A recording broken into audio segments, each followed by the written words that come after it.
You know what I found out? I found out that law schools do not teach all law students the 51 constitutions, or that they may not trespass against the reserved rights of the people. Why not? You heard it right. They do not teach each and every single law student the 51 constitutions. And they're law students. Law schools do not teach law students the common law, in depth, what it is, where it came from, or what it means for this nation. Law schools do not teach all law students to avoid trespassing, infringing, and interfering with the people's constitutionally guaranteed rights. Because to do that, they would have to admit they knew exactly what the real law is and says. They would have to admit they know trespassing against the people's rights is a no-no. Now, not teaching law students the real foundational law of this nation allows for a type of loophole to say they didn't know they were attacking our constitutions and attacking the people who are masters and bosses of all government and who have all political power in this nation.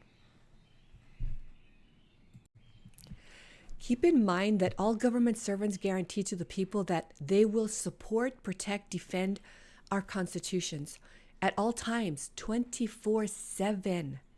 24/7, while they each discharge their duties and obligations faithfully,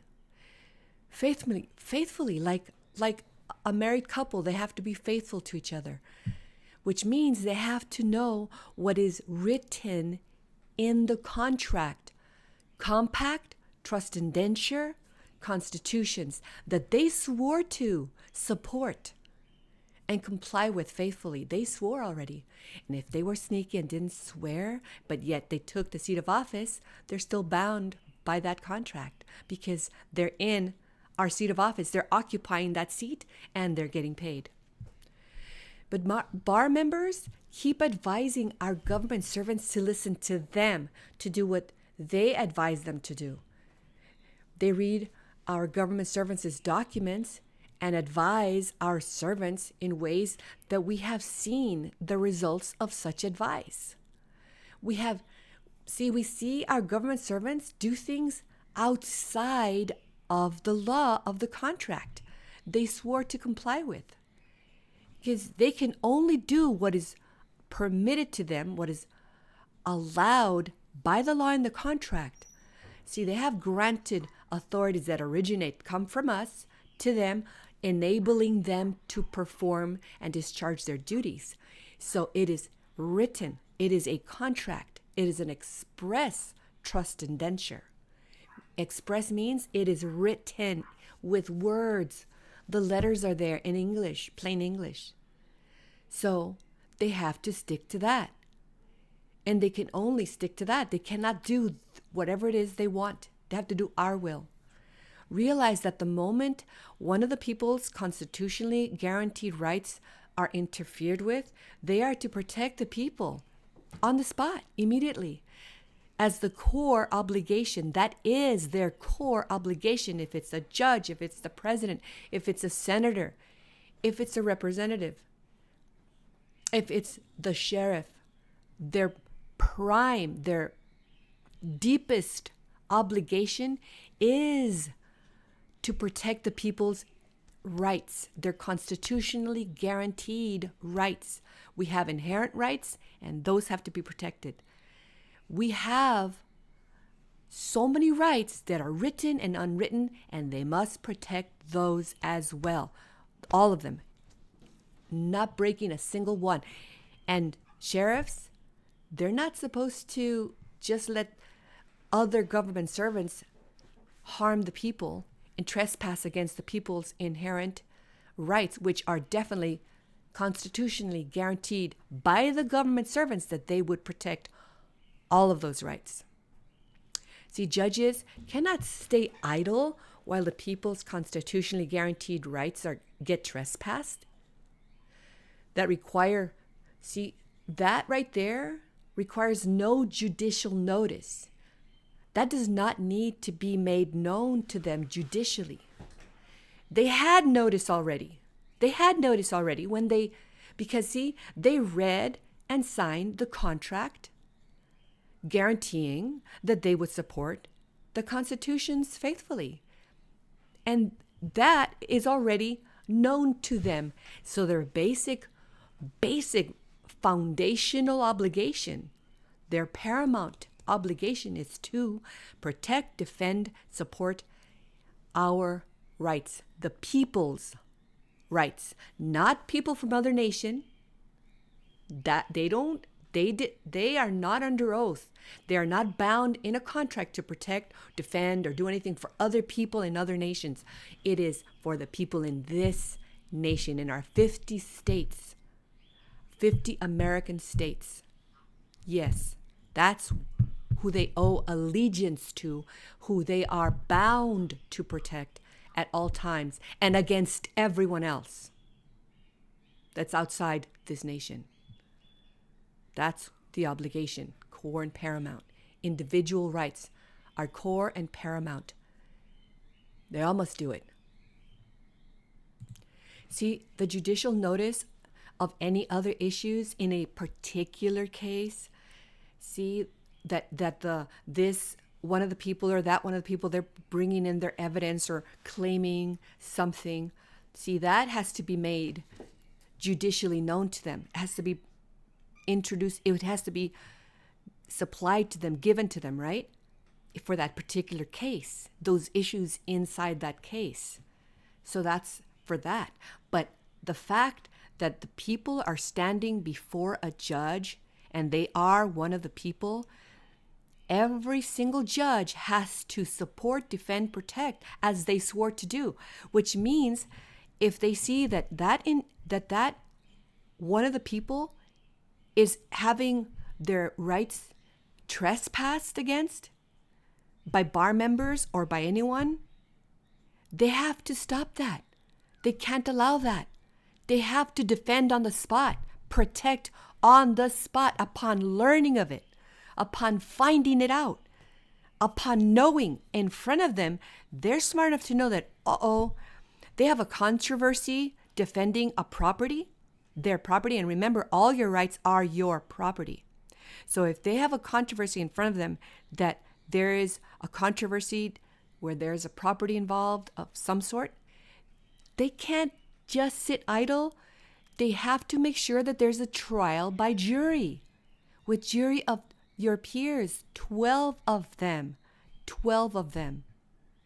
If they don't do that, plus other things in more detail that I could go over, they're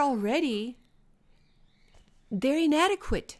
They're committing maladministration, in the least, and definitely treason, because that is what they swore to do. If they failed to do it, that is treasonous conduct. And all it takes is for two of the people to give sworn testimony of that conduct. Because the people can't just lie. They have to tell the truth too, because we're not just going to run over our servants. We're going to tell the truth. And that's why it has to be sworn under oath, so that if someone lies about something, it can be found out and they'll be in trouble.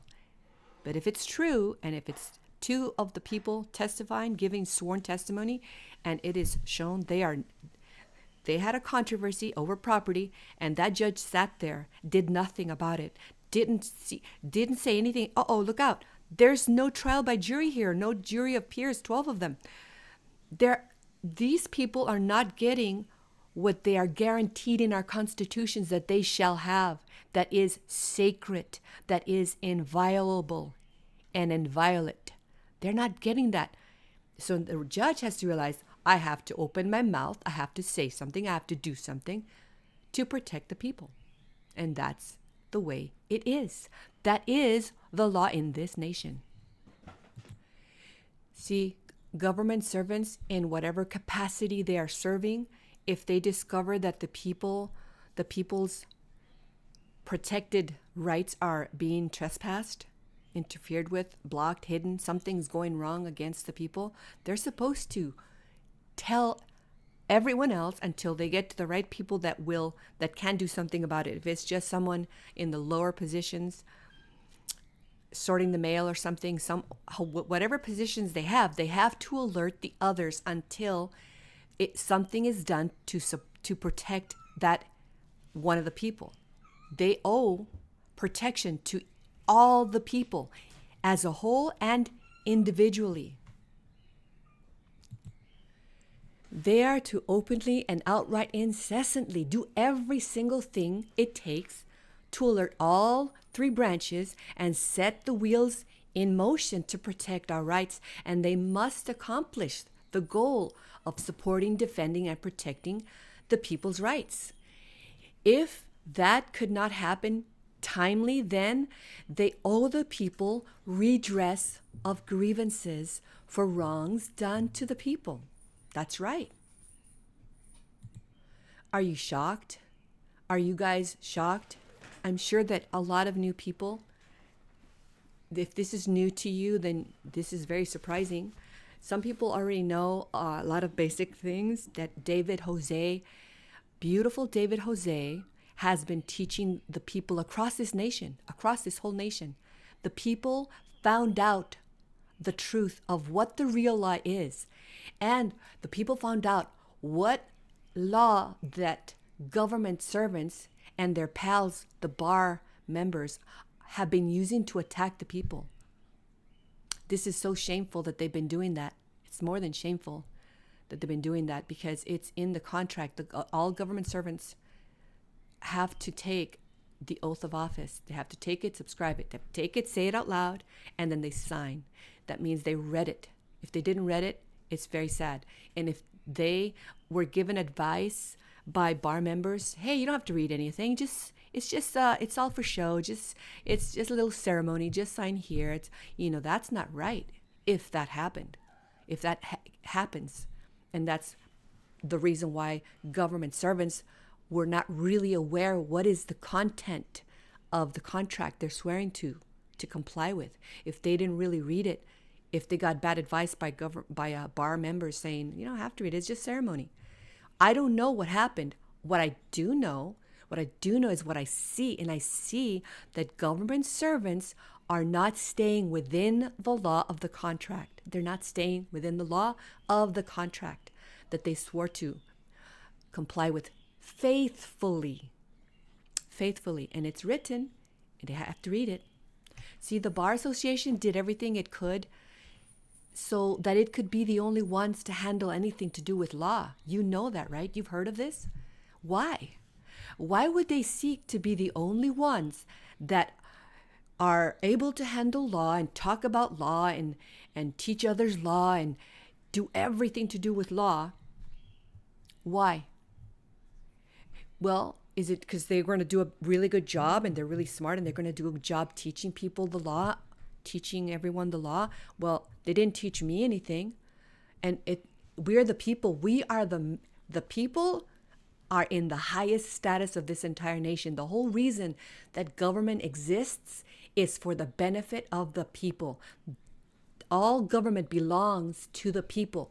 Every desk they use belongs to the people. Every single piece of paper, toilet paper, the hallways, the buildings, the cars, everything they use, it belongs to us, the people. We let them use it to carry out our business, to do the things we hired them to do. So why is it okay that the Bar Association is being allowed to be by them, they legislate these things where the Bar Association, they're the only ones who are allowed to teach the law and handle the law and read the documents and give their advice, their counsel advice. Why? When the people are the ones who wrote the law in the contract, because the foundational contract, that's law. The people wrote it. The people wrote it. Yes, sir, they did. So That's what's so puzzling. Why are they not teaching if they're the ones that they're supposed to be teaching law? Why are they only teaching law students when the law affects all of us, every one of us? The law affects us, so they need to teach us then, right? If that's what their position is, to teach the law, not just law students. And if we hired our government to do everything in the contract and benefit us, and education was one of the things we told them to do for the people, to make sure it's quality education, that it's really important, that so many details that you have to read into, you got to go read all 51 constitutions so that you know what government servants swore to. That's the contract. If they break the contract, that's a breach of trust, and they can be in trouble for that. So you have to know what's in it. We, the people, have to know what's written in the contract, because this is what's going to help us recognize when we see them doing something outside of that written contract. We won't know if we don't know what's in the contract. How are we going to spot it? How are we going to know when they tell us to do something? Is that something they're authorized to do? If they tell us to go do something, like wear a diaper, depends. If they tell us to get tattoos on our noses, are they allowed to do that? What if I don't want a tattoo on my nose? What if, I don't want that? If you don't know what's in the contract, you're going to do it because you want to be law-abiding. You want to be a good citizen. You want to follow the law and don't break the law. So you're going to do whatever they say. So you are going to turn yourself into a slave and be told what to do. Go read the constitutions, because no more of this. I don't want you guys to be hurt. David Jose doesn't want you guys to be hurt. We don't want anyone to be hurt. See, because we're Christian. We believe in God, and God loves people and wants us to be good to each other. How can you be good to each other if one is telling the others what to do and bossing them around? Like, wait, are you authorized? Who's authorized? Did God authorize you? Let's look into this. So now, see, the Bar Association, the lawyers, they're teaching them things in schools, right? What are they teaching them in there? So I'm going to let you know a few things in the front of this video so that you already know what to expect, what good news I am bringing to you. And I am one of many voices. As soon as you learn enough and you are convinced by true evidence, real written evidence, then please join us and tell others. This is necessary. It is necessary for everyone in America to know what the real law is, and to know what laws that the bar members have been using to attack the people. Because yes, many bar members, I'm not saying all of them at all, but I am saying too many have been using laws that do not apply to the people, and they attack the people and totally destroy them.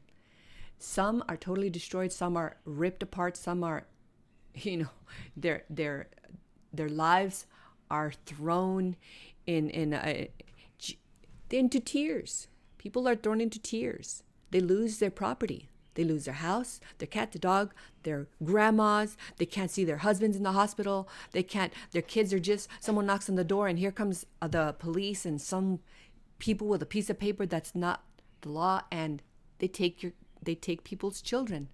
See, all of these things, if you don't know that was not authorized, so you will think it's just one of those things. It just happens. Oh, well. But no. Many things that are taking place right now, they're things that are done outside the law with no authority of law. It's against the law, outside the law, no authority, and yet they're doing it. The people, they're lawyers that are supposed to know the law, and they're using the wrong law, applying it to the people. And judges, they're supposed to know the law. They're allowing all these things to take place, the wrong law applied and used against the people. Well, that's not right. That's not nice. Let's find out what the real law is.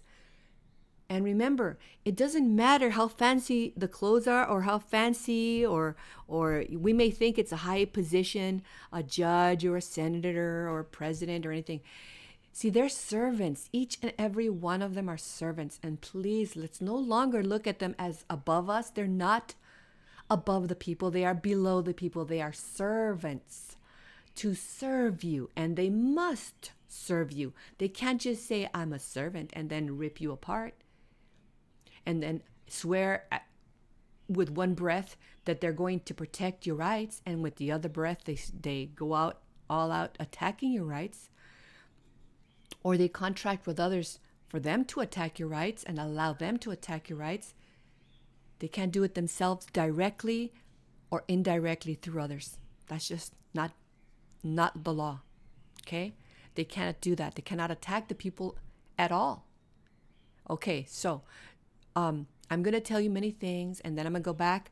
So in the beginning of the video, I'll tell you many things, and at the end of the video, that's when I'm going to go ahead and show you the written evidence, show you that so that you can look up in your computers, look up these documents online. You can find them there, and you see there's so many documents of proof of evidence there that we didn't make all these documents up. They're there. They are part of history. They're there, written for you to see so that you will be safe. You and your family will be safe.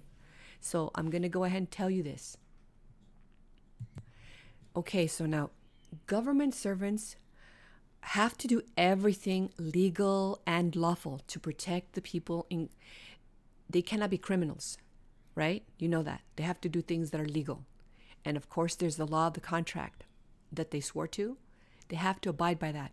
So government servants are to reach out to the people that are being trespassed against and help them so they don't have further harm or have expenses to defend their rights. The moment any one of them finds out that the people are being harmed, they are to tell the others until the people are restored. Now, it's nice. We wrote it down just to make sure that in case, they could say, oh, I'm so busy, I didn't even notice. So we have redress of grievance, and we have the guaranteed right that we can instruct them. We can petition, and petition doesn't mean signing a petition with 1 million signatures. No. It means that it's a word of saying you're going to request that your wrongs be corrected because you've been harmed by a government servant. So you want redress for those grievances. So you go ahead and do it by petition, remonstrance. You just go communicate with them. So we have that written in the contracts, but just remember, the minute any one of them finds out, if they're watching the news or if they are reading the papers or just outside looking at things, if they discover, wait a minute, that's not what's allowed in our contract for these other guys in government with me to do to the people. Oh, let me do something. And if they notice that those other stubborn government servants are still insisting on harming the people, they are there to get on platforms because it's very easy for government servants to get the mic from the media and have time to go and say something. All the media shows up and they listen, right?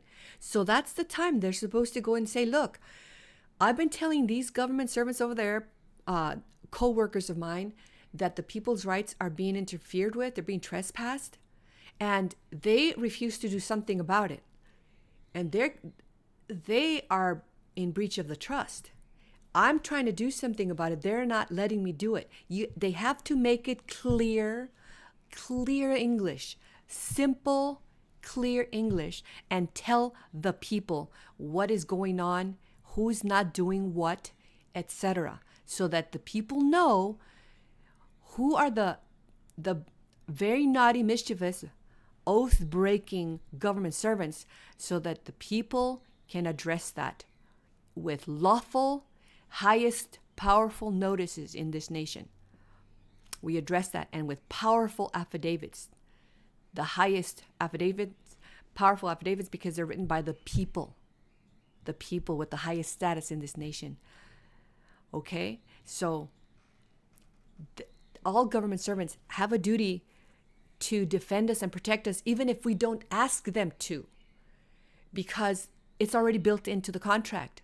If they're seeing that the children are getting taken by CPS and they're doing it without using warrants, with sworn testimony, putting their sworn testimony at minimum 2 people, somebody testifying, look, there is something going on here and I'm swearing to it, that they're doing this bad thing to that child. That they don't have sworn testimony. They just have concerns and they take them.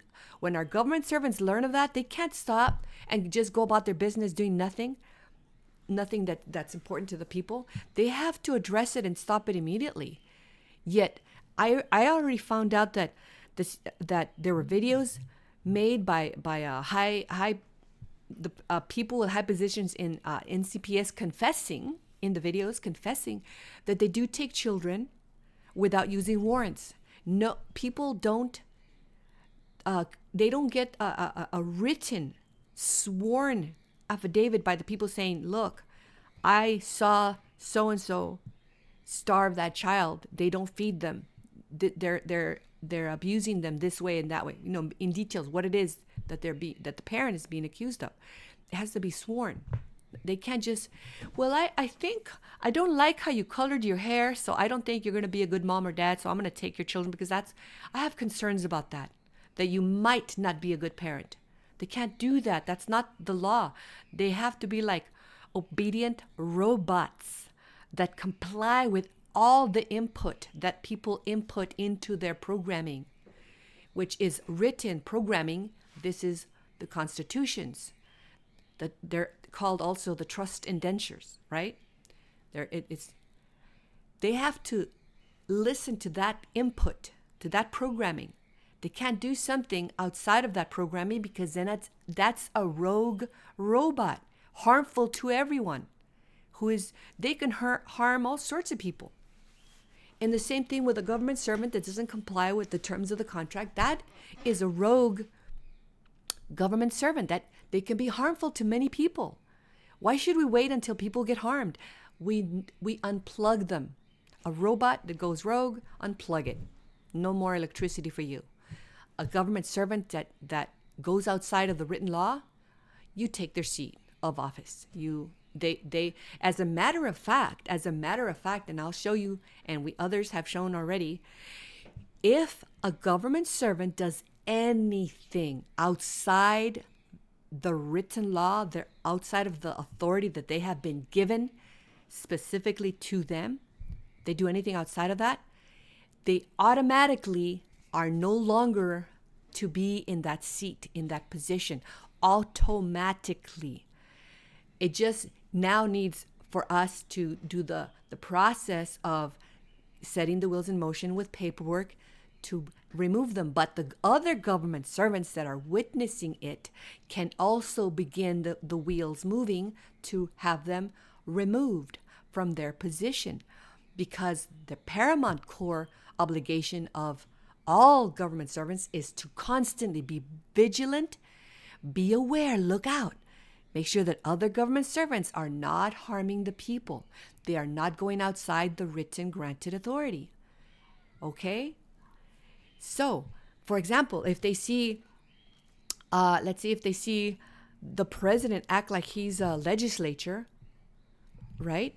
That's not allowed. They have to start the process, the wheels in motion. If a judge acts like he's a legislature on the bench, the others have to stop that nonsense. They're right near them, so they actually can see eyes right on them of what the others are doing, even more than we're out here doing our stuff, our family things. So they're the first ones to be able to see if other government servants are misbehaving. So they're first in line to get out there and stop that nonsense, stop that mischief. Now, when we see it, when it already bumps us and runs us over, and we become aware, oh my gosh, look at that, they're not securing our border. That is not allowed. We have to benefit And it does benefit us to have a secure border, no one coming in and out just willy-nilly like that. And no more calling for immigrants coming in. No, that does not benefit us. Legal, illegal, it doesn't benefit us. The point is, when we see that we're already getting run over or our neighbor is getting run over, okay, now we have eyes on that situation and we can do something with the highest power, with notices of the highest power, because we're one of the people. We have the power that's all political power. And we are trust protectors, and you will learn all this. So if we see it, then we do something about it. But it doesn't mean that those government servants that see it first, they're obligated to stop that mischief. They're obligated to stop the mischief. And if we find out through discovery that, oh my gosh, you mean you learned of this? You were aware that the children were being taken with no warrants and you just let it happen and continue to happen?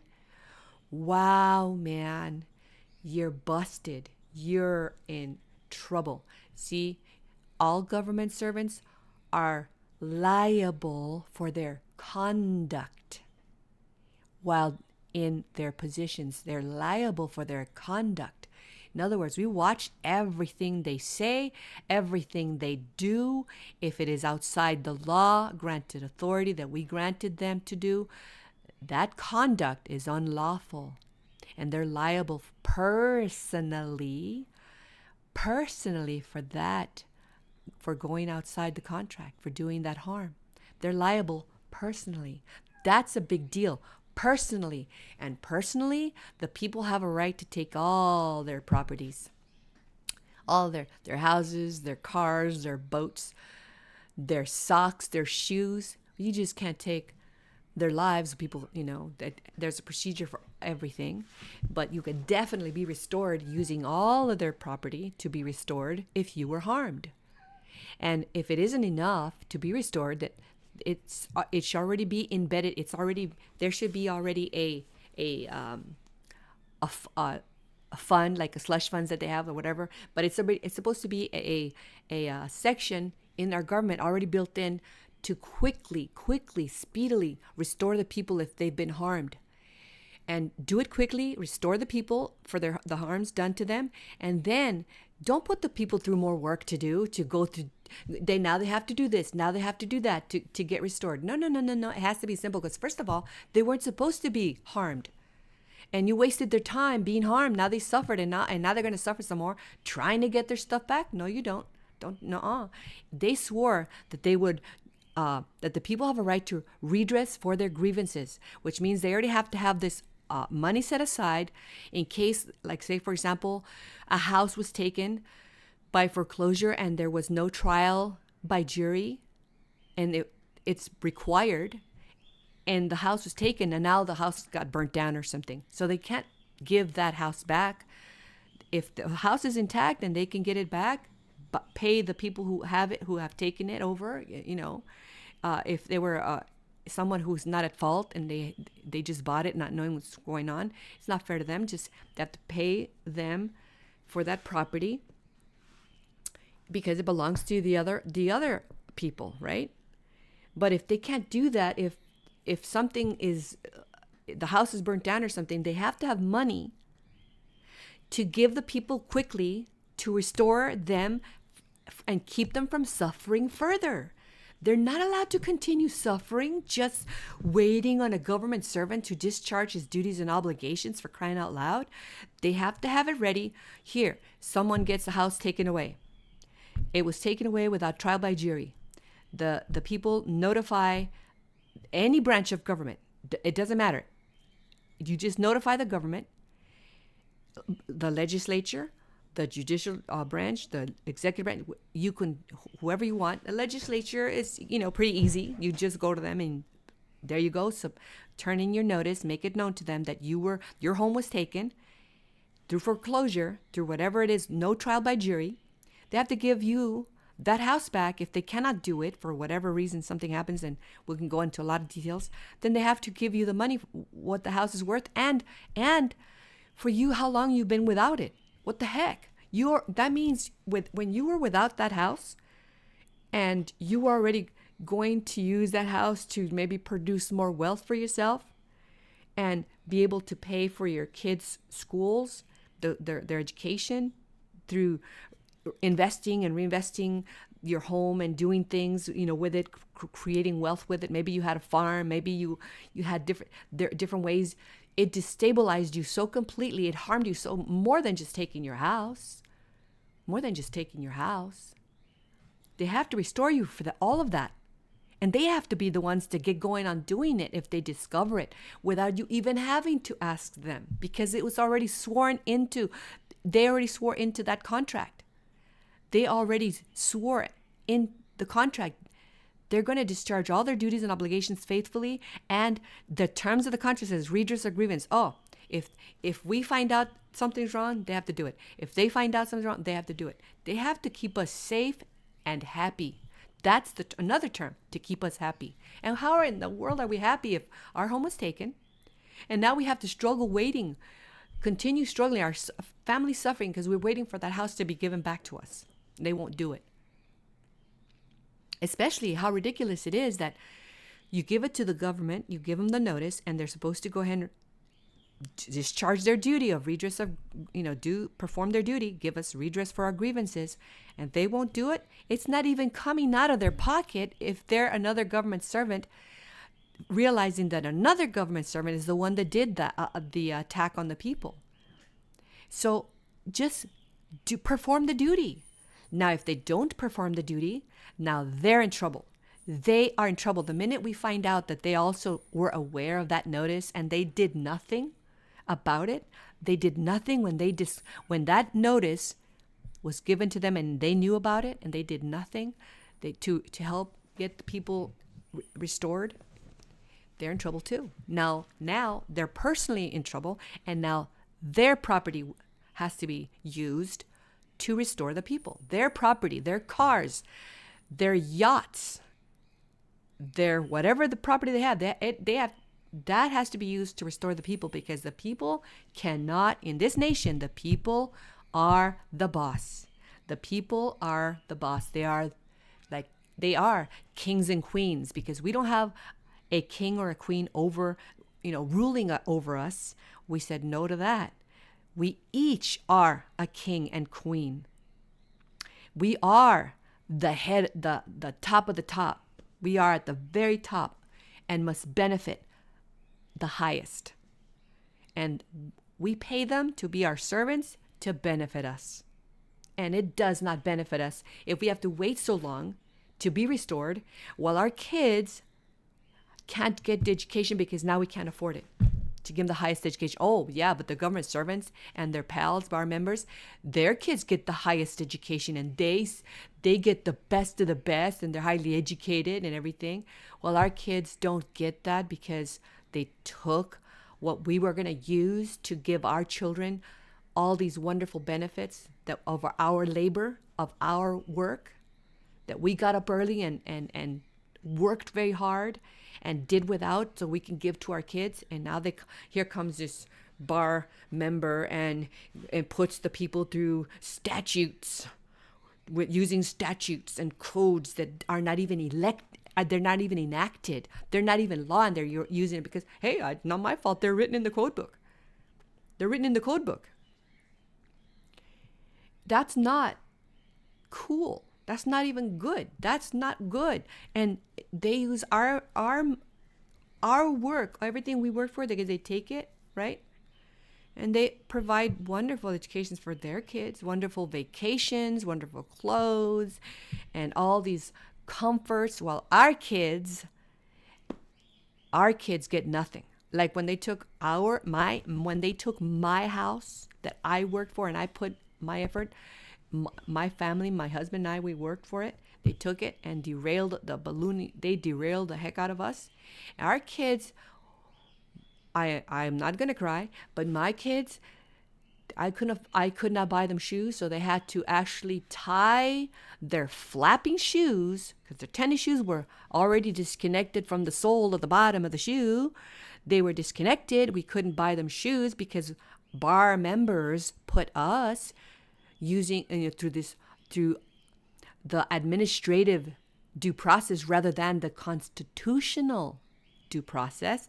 And it caused us to be nearly starving because we had to hold on to what we had left so we could live somewhere and have some future for our children. So we had to eat the least expensive things. Were healthy things, but the least expensive. Lots and lots of healthy beans. Lots of healthy beans and healthy rice. Yes, and a lot of tortillas. Yes, sir. But my beautiful children, they had to tie their shoes with shoelaces. And then we found a place where to go and get some clothes. You know, they give you maybe every particular time you can go and get 5 free items. And so here, sweetie, I got you a T-shirt. I know that T-shirt is way too short. I can kind of see your belly button every time you reach for something. So now we can get them some clothes, and we had to suffer so much. That's not right. Those bar members and the judge that took her home and did all this, while their children were getting vacations and scuba diving classes and whatnots and all this, whatever they were getting, all their best education, their best books, and a comfortable house and all this nice stuff with our money. With our money that we worked for. We worked for that to give to our children that we love. We love our children. So that's not right.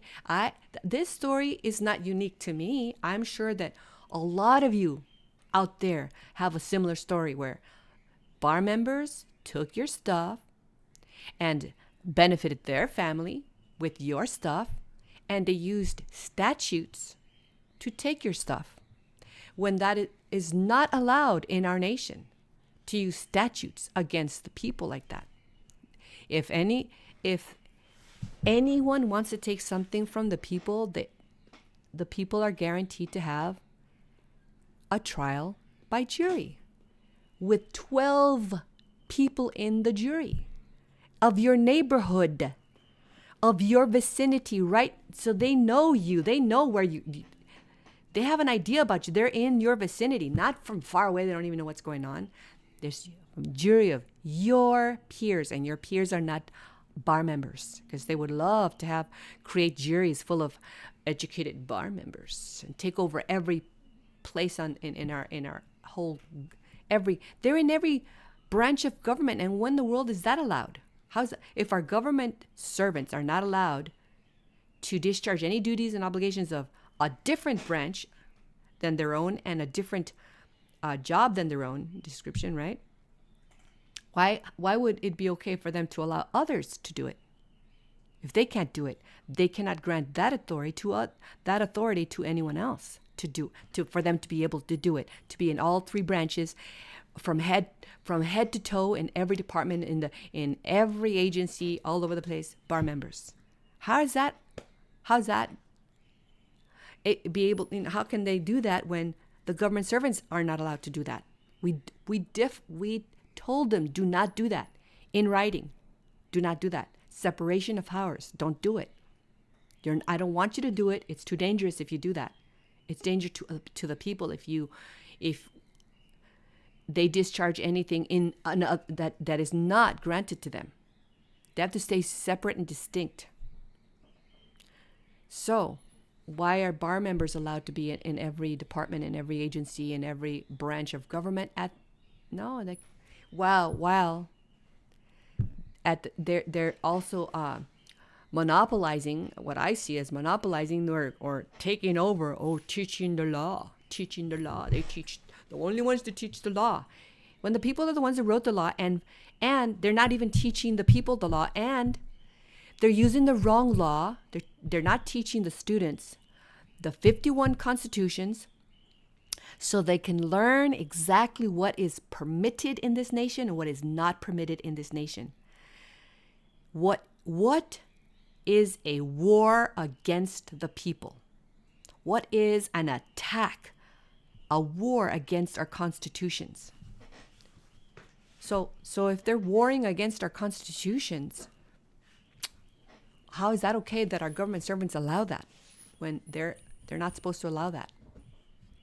They're going to be in trouble if they hear this video if they hear this video and they find out, they better look into it, and they better stop that mischief, because this video, as long as they find out that the core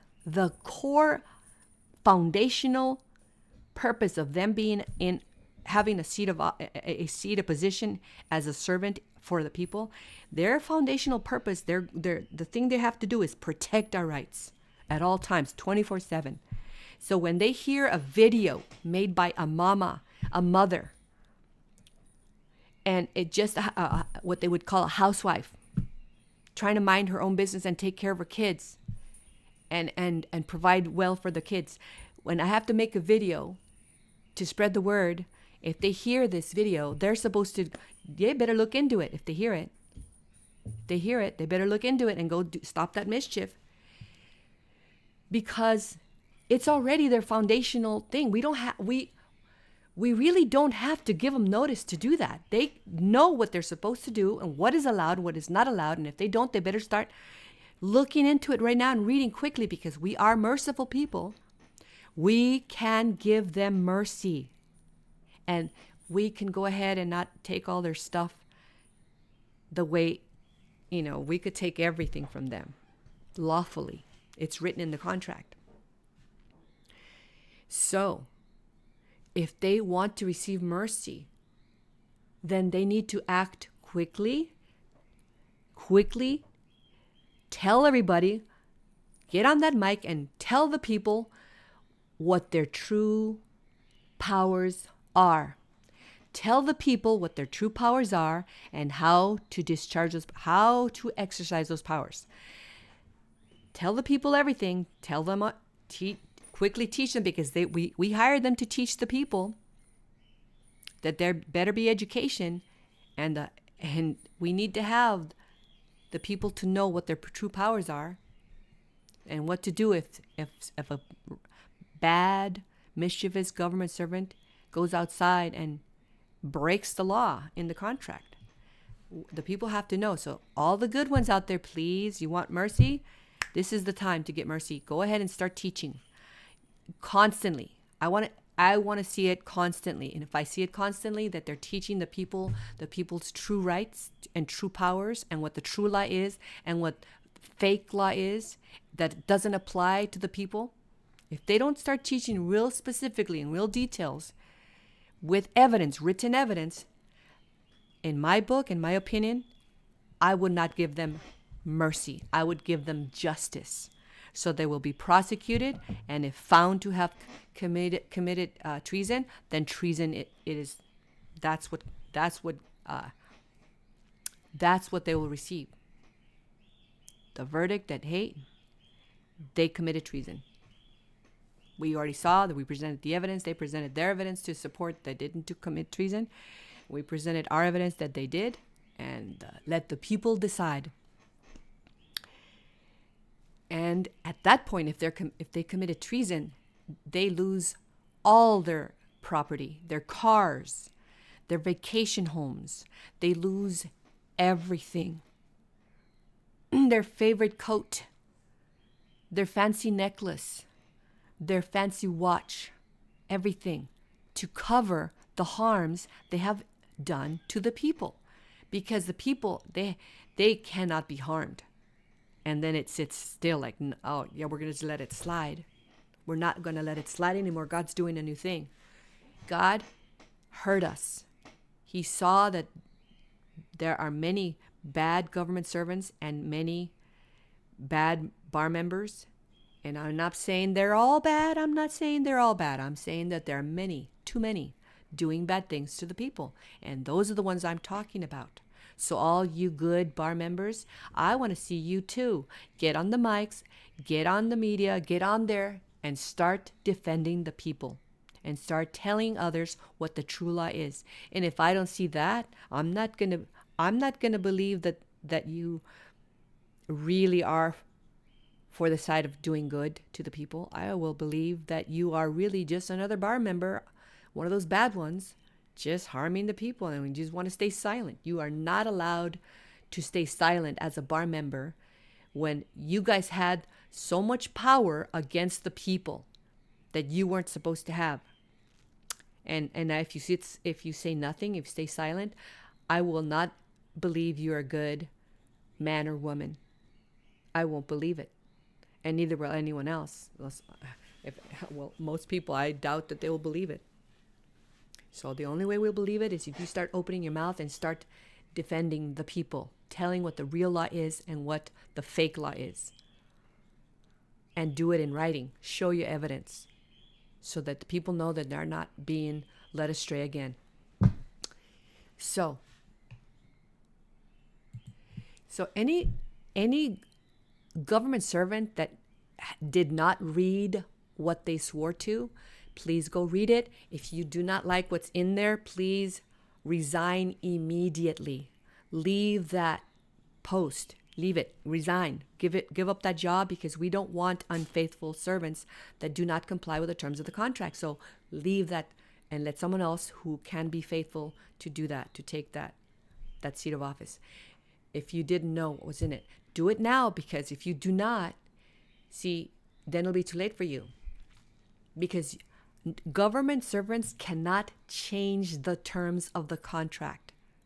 The people can, but they cannot. They can't change the terms of the contract. They are not able to do that. They're already bound, completely bound.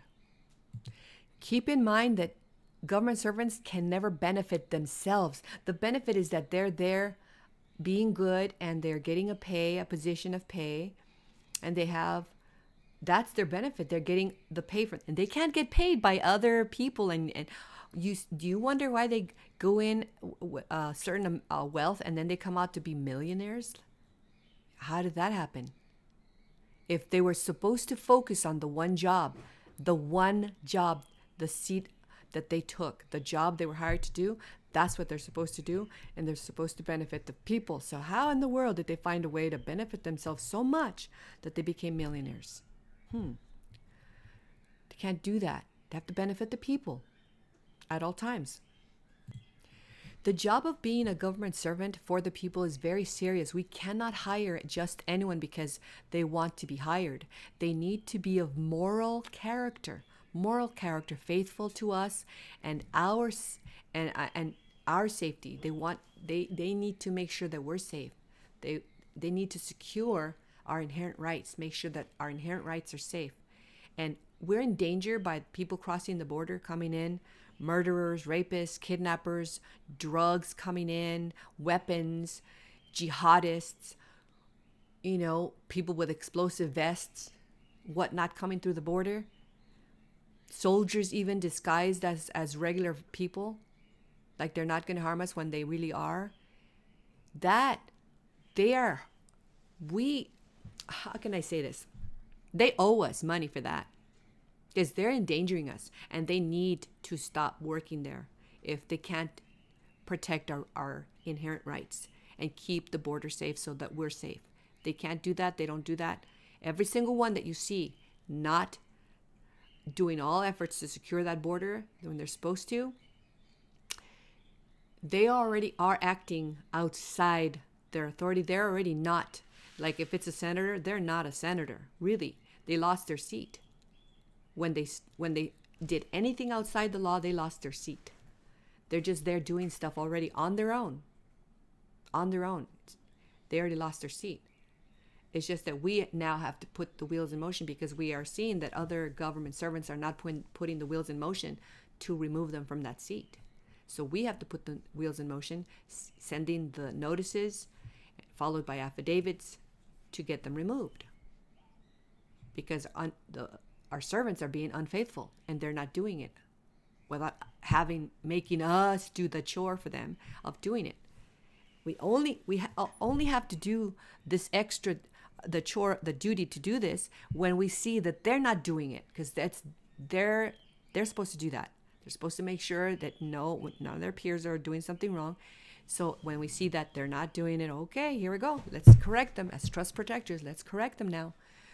They're misbehaving, and there are good government servants and bad government servants, and the good ones are failing to defend us from the bad government servants. So now we got to go in and tell them, and so we can see The only way we're going to recognize who the good ones from the bad ones are is when we give them notice, and then we see what they do with the notice. If they quickly are responsive, and they are diligent and get the job done, restore us and help us and all this, then they are good servants.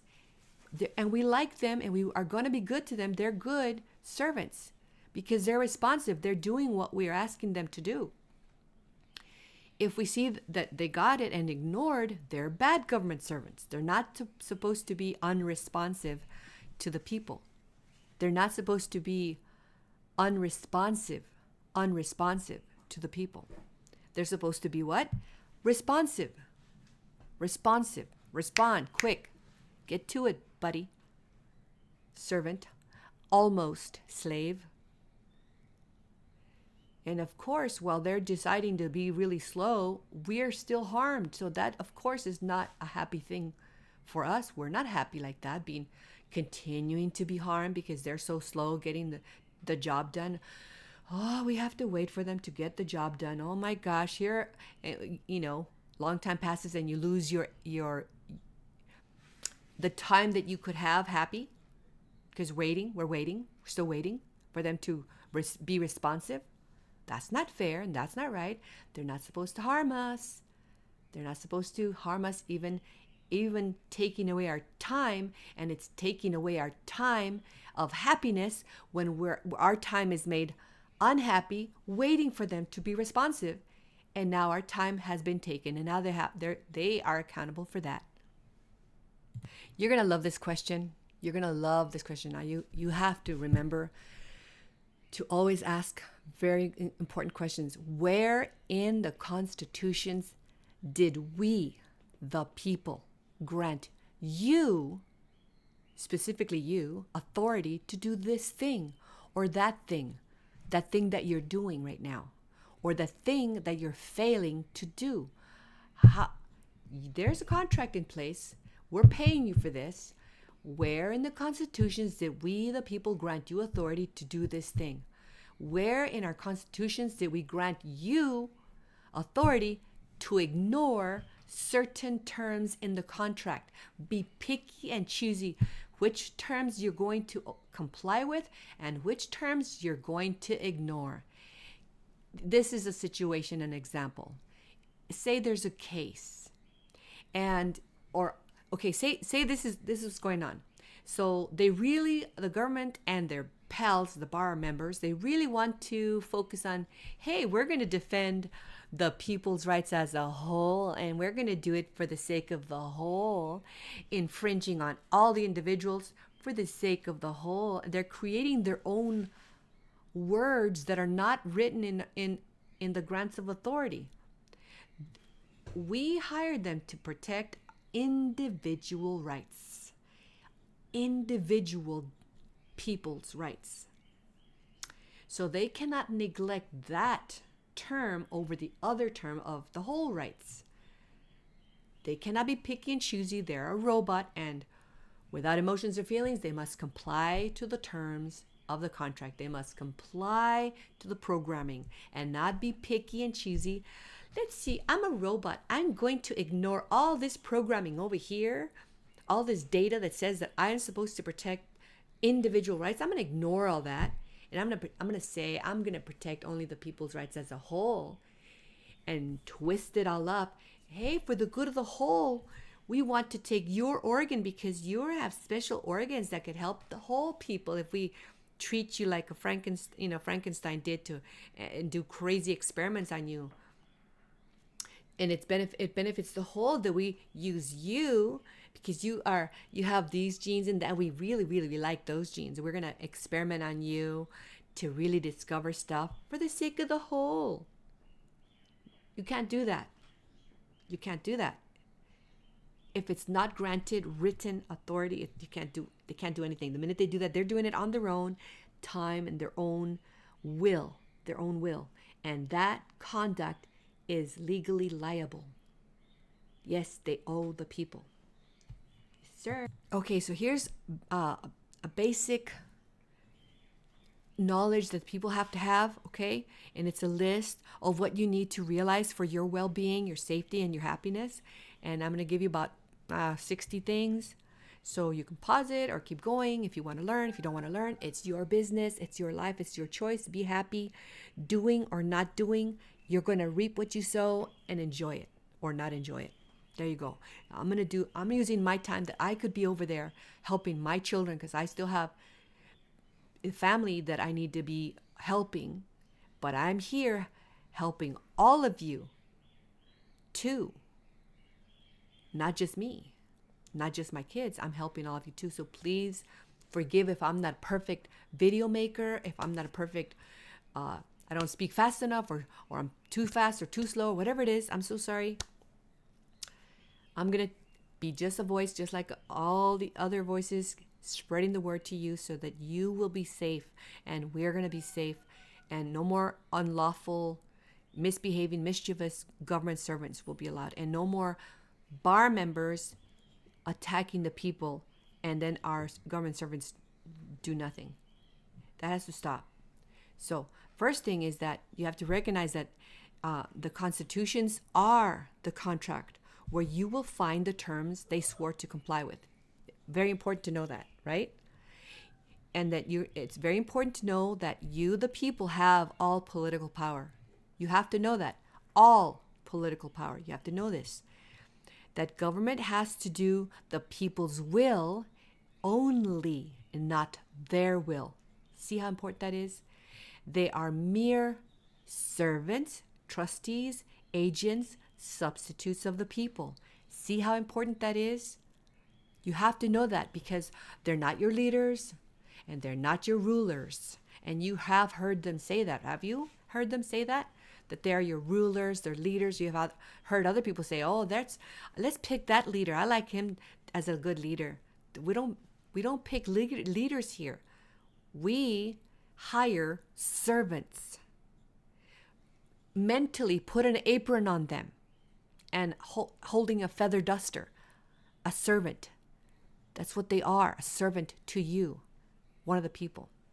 And they're your substitutes. Very important to know, yes? Okay, remember that they are accountable for their conduct. That's good to know, that they're accountable for their conduct legally, right? They cannot go outside their granted authority written in the contract. That's important to know. That the people have a right to alter, reform, modify, change, or abolish the government and constitutions whenever, and key word here is the word whenever, it is necessary for the people's safety or happiness. And it's the people that can do it. We don't have to get permission from any of government servant. They're called government servants, they are our servants. We don't have to get permission from our servants to do this. Hey, servant, can you let me go inside my house? Maid, would you please, can I come into my bathroom? I really gotta go. No, I don't feel like you should go. Go outside. Go outside. Well, you see that? I mean, if you had a maid in your house and their job was whatever you hired them to do, and they don't let you use your house, they don't let you sleep in your house, they don't let you open your refrigerator, they don't let you, etc., etc. I mean, that's not what they're to do. They are a servant. A servant. Right? So you have to know that whenever any servant and whenever our government is just too uniformly, it's just way out of control, just being unfaithful to the contract, to what they swore to, and not protecting us, well, we have a right, without their permission, to alter, reform, modify, change, or abolish the government, any part of it, this part, that part, or all of it, and the constitutions, to rewrite them so that they are so that they include more things that really help the stubborn-headed government servants understand. Because they're written in regular, normal English, and they should never be in Latin. None of the stuff, junk, should be in Latin, because it goes back to Rome that way. The Roman you got to write in Roman numeral, in the font has to be Roman times, the new Roman times, or it has to be the Latin. No, no, no, no. We're Americans here. We have the people speak regular, normal English, and the servants have to talk to us in regular, normal English. So we can do this. We can rewrite anything. We can do it again, and why haven't we done that? Because the rest of you guys, you have to know that we can do this. You have to realize what the real law is. You have to know what the law is and what the law is not. You have to know, and don't let people trick you, because there are going to be people like us saying something, but they won't show you. So that's why I'm giving you the list, and at the first part of this video, and then I'm going to follow it with showing you the written evidence, so you know if you can believe me or not. If I ever make a mistake, then don't believe that mistake. If I give you the real evidence, believe the evidence. Okay, so now you have to know that the people are the ones that do reform the government, not the servants, right? And you have to know that you get redress of your grievances for the wrongs done to you by government servants, or agencies that they create, or corporations that they create. And remember, if businesses are in the public, they have to also abide by the constitutions, and they cannot harm or attack the people, make you wear Depends when you don't want to, or make you whatever eat this stale cheese because it's good for you. You don't want to. All right. You have to know that that all the bills of rights and all the declarations of rights of every state, of every constitution, they belong to you. You have to know that where you find your power clearly written, and you have all these lists of your rights are in the state constitutions, and that in the federal constitution, first of all, they had a specific 18 items that they were hired to do. And could you believe they haven't done a lot of those 18? They haven't really done them the correct way. But you could look into it and see. They haven't really done the right 18 things, and they couldn't do that 18 things right. Jeepers. And yet they now gave themselves authority to do other things. Huh? They can't give themselves authority. You have to know that. So read all of them, all the bills of rights, declarations of rights of every state constitution, and use them, because you have rights if they have rights. If one of the people over there, if they have those fancy rights, you do too. Because remember, you have more rights than they could possibly list in the constitutions, and it's already in the contract that they agree that you do have other rights that are not written in the contract, and they are pretty much as though they're written. They are as though written in the contract, because they agreed that they're going to protect those rights too. See, so you have to know that you have those rights, and you have the right of equal protection under the laws. You have to know that. It does not matter what state you're in, all right? And these two words are really powerful. Well, three words, okay? Let's just say that you benefit, and that you are safe, and that you are happy.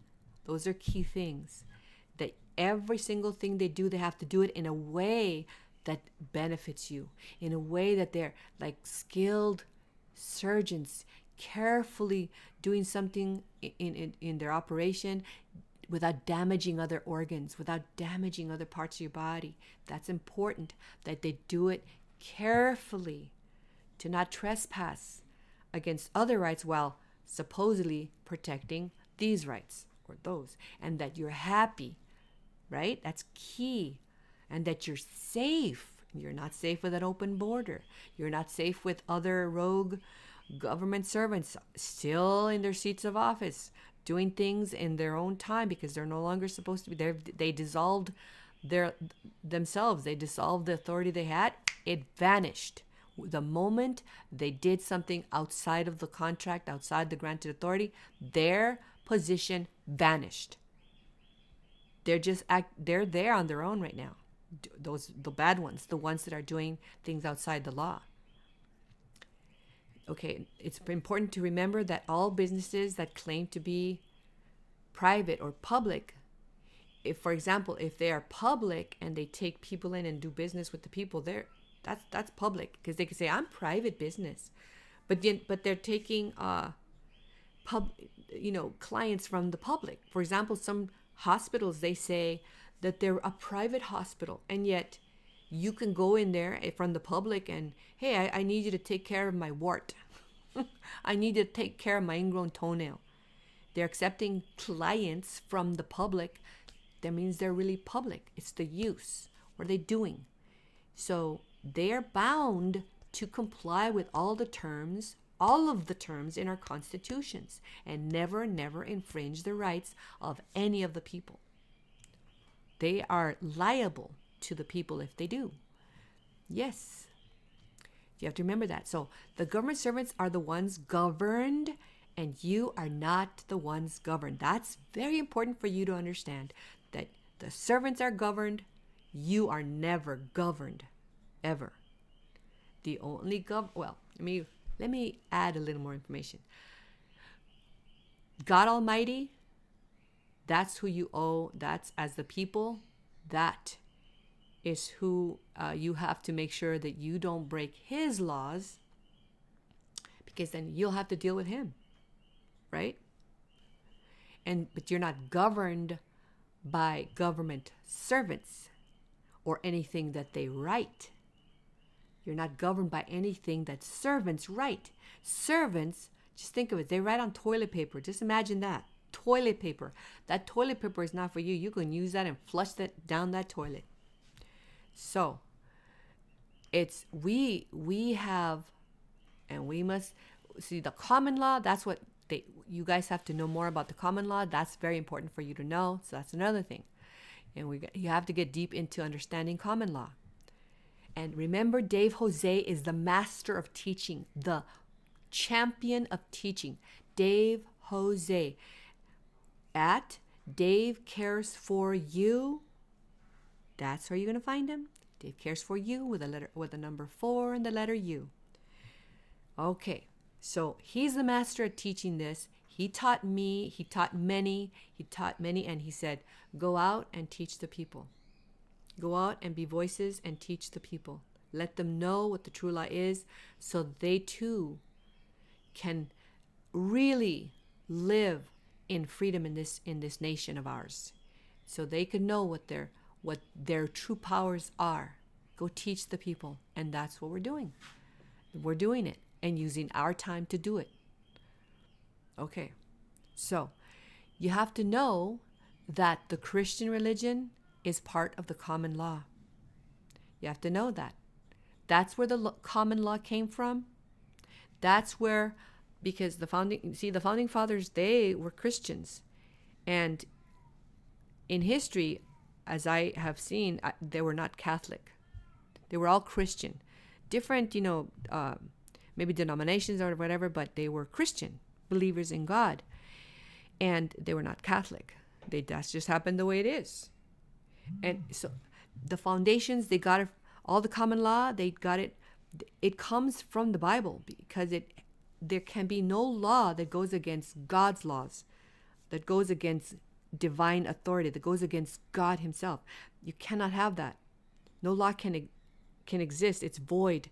Even if it's someone wrote it, like, hey, you can as long as the child is within 24 hours of being born, you can chop them up to bits.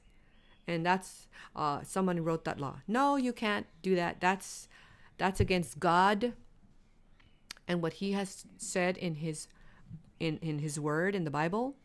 You can't do that. You cannot create a law that if you wrote it down on a piece of paper, it's void. It's as though it does not exist. So everyone that did follow that idea, they are liable for that.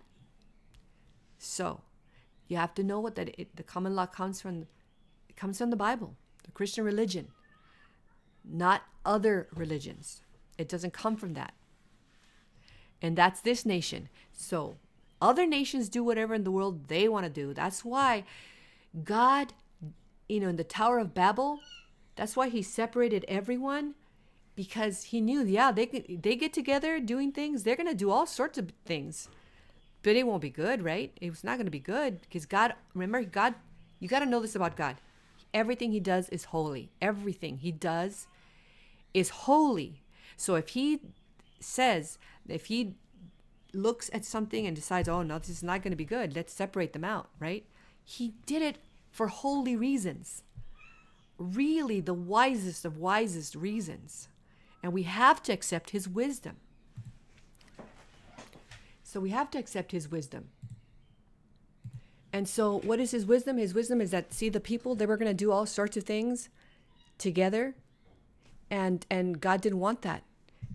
Because it's the same, I'm going to read the Bible portion where it talks about that. And so you'll see. But you also have to read it too. Make sure that I'm not lying to you. Go look at it. Go look at your Bible and see that it's there. God, in the Tower of Babel, when they were doing all these things together as one people, God didn't approve of that.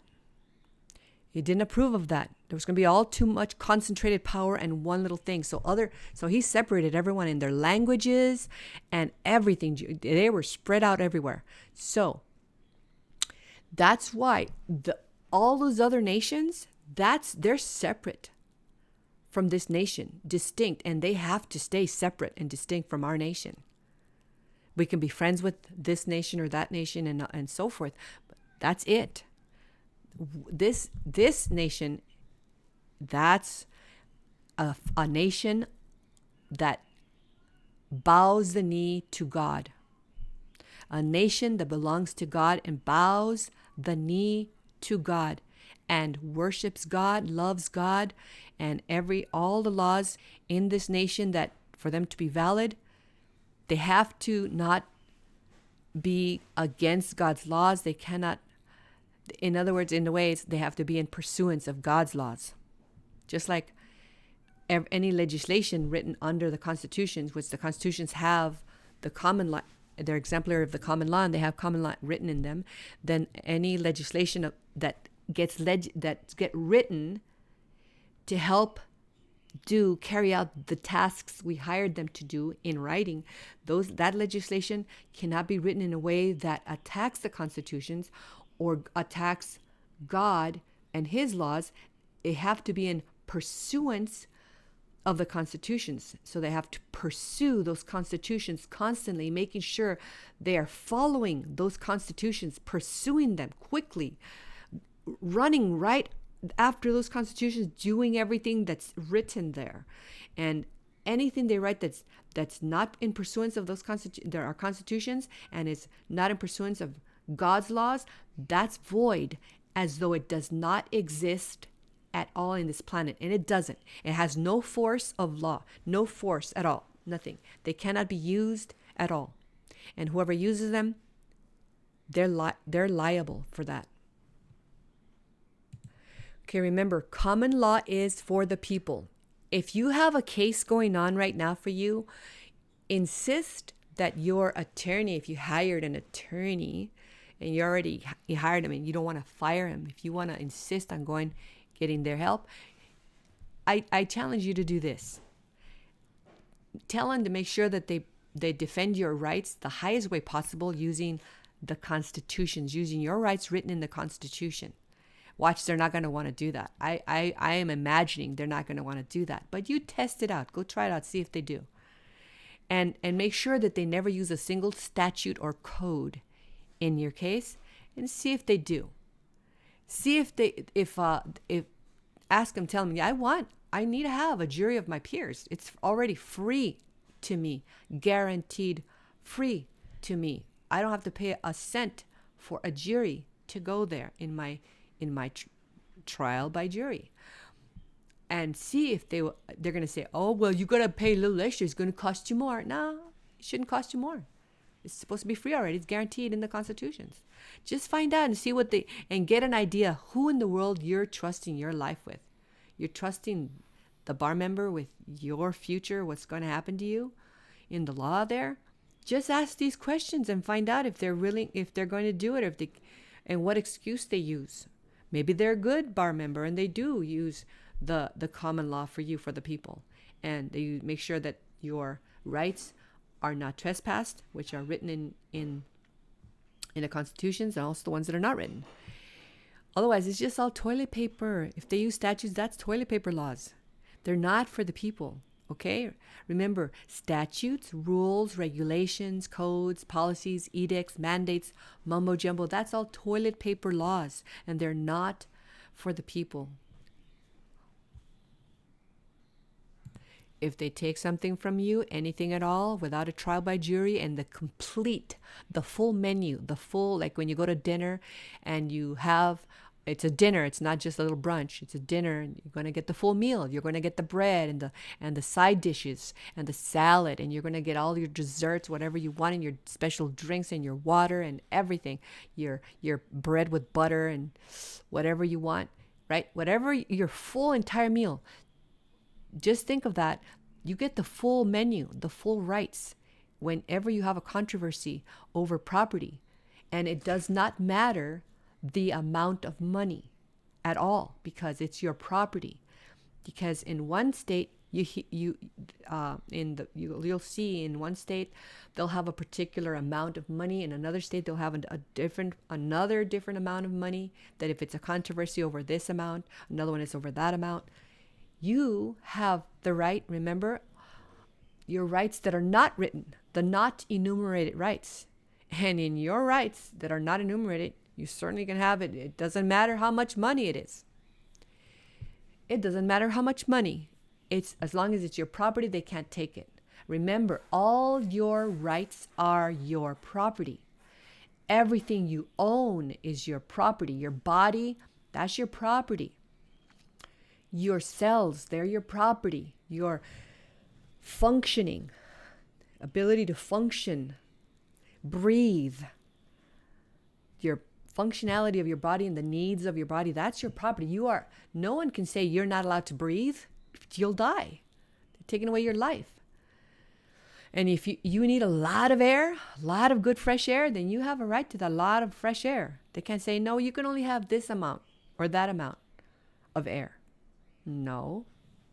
So remember, all your rights are your property, and if they take anything at all, including your time is your property. Your money is your property. And remember, your children, that's it is very well and known and understood. You've heard, it's in writing, you see that thing, liberty interest. Right? Your children are your liberty interests, and they're not supposed to interfere with your liberty interests. This is really true. This is really good.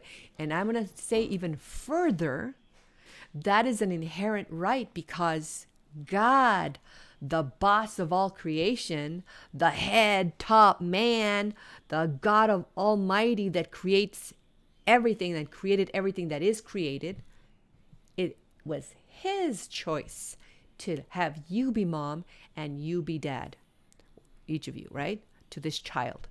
And no one, it doesn't matter that you're poor, it doesn't matter that you are not educated, it doesn't matter that you're not beautiful, it doesn't matter that your hair is this color or that color, it doesn't matter. God chose you to be the mom and dad of that child, and that's your right. Because God gives you, specifically you, that right. Now, it's wise if you, as a mom and a dad, you do wise things with your own body and what the things you say in front of your children, because your children, they're your beautiful children, right? You love them. You want the best for them. You don't want the worst for them, the mediocre for them. You want the best. The best means you being the best of you. So take care of yourself. Take care of you. Every decision you make about your body is going to affect the children that you love. So just do everything the best possible way that you can. That's it. The best. Watch what you say so that your kids have the best of you. The best of you. And remember, God is backing you up. It doesn't matter if you don't have, like, say, and also look at, God said to multiply, be fruitful and multiply. So if you have 10 children, God bless you. If you have 15, God bless you. If you have a teeny tiny house, it doesn't have a lot of bedrooms, God bless you. CPS can't come in and say, oh, you don't have enough bedrooms for your children. We're going to have to take them away because it's in their best interest. And we are concerned for them. No, well, God wanted me to have these children. It doesn't matter if I only have 2 bedrooms. Or a bedroom, we have to, use the living room as a bedroom. Because one of these days, what if you become a millionaire and you have a mansion with gazillion bedrooms? All of a sudden, you have more space for your children and you have space for their friends to come over and sleep and have sleepovers. See, God supplies you things. God gives, God takes away, God gives again, God takes away again. He does whatever he wants. He's the boss. And he has everything he does, he doesn't do to harm you. He does it to bless you because it's not just this type of blessing. It's many blessings. The character you have. Maybe he wants to bless you with understanding others. So he lets you suffer a certain way to maybe understand the way he suffered. He makes you go through hunger to understand maybe he went through hunger. He lets you go through cold for you to understand that he went through cold and that he got beat up. He lets you suffer with being beat up because now you understand what it must have felt like for him to get beat up like that. It's a blessing. It's a blessing. There are many reasons why God allows this or allows that. Doesn't mean that you run around and here, can you guys punch me in the nose because I want to understand how God felt. Don't do that. That's not that. You got to let the lessons come from God, not you just, I'm going to let somebody punch me in the nose. No. Okay. So in other words, God wisely chose you as the mom and as the dad. And it doesn't matter if you don't have a lot of money or whatever. The CPS cannot take your children because you don't have enough bedrooms for them, etc. Because they have concerns. So I'm just saying, yes, you have a liberty interest because that's your liberty interest. But even full, you have God backing you up. God is backing you up. You're the mom, you're the dad. Now, if mom and dad die, right, then that's why God he's the one that set up the structure of the family. He has the family structure. The next one's in line to receive those children, right? If the mom and dad die. It's God's choice. God's choice. It cannot be a human choice. It's not a human choice. It's God's choice. Now, we can help here and there as a people and as the church. We can go and help a family that someone has a lot of kids and they're welcome to have a lot of kids because God wants you to have a lot of kids. You can't deny, he said, be fruitful and multiply. This world can handle a lot of people. What it cannot handle is dummies who don't know how to take care of it. Bad government servants who don't know how to take care of it. They're incompetent. They're inadequate. Now, that is why we're supposed to have the best education. We hired them to give us the best education, to set it up so we get the best education so everyone knows how to farm. Because that is essential, foundational to your survival, so no one can control you as a people. If only a few people can control the food, believe me, they can control you. They can use you like a puppet. If they control the food, they can make you do anything. Because believe me, when you're hungry enough, you're going to beg for the food. And that's why every one of us should know how to farm in a small scale. They did it back in World War, I believe, too, and they taught people how to farm. I believe they called them Liberty Gardens, but I'm going to go double check on that. And they taught people how to farm so they could survive while they're providing this other extra food for the soldiers and but whatever. The point is, you need to know how to do many things, and you need to know a little bit of construction. You need to do a little bit of this, a little bit of that. Don't isolate only a specific type learning, but know a little bit of everything. And then of course you specialize in something, but you know a little bit of everything so that you can survive if you had to survive, if some catastrophe happens. But they are not providing this education to us. They took away from the high schools how to fix their car, because that always comes up and it's expensive. How to fix their car, how to do construction so they can fix something in their house that needs fixing, rotten wood that needs to be replaced. People need to know how to do this. Change their faucet, the water faucet, it broke, you need to change it. How to change the toilet. You need to know how to do that. How to change the wax ring. Or you can't reuse the wax ring. Get a new one. You have to know all these things. Why? You have to know these things. And you know how to, and how to be safe. All this education, we were supposed to be the highest, number one, top of the world, fully educated. Every one of us. And not just the sons and daughters of bar members. And not just the sons and daughters of the government servants. Because they're getting the best education on our dime. And our kids are not.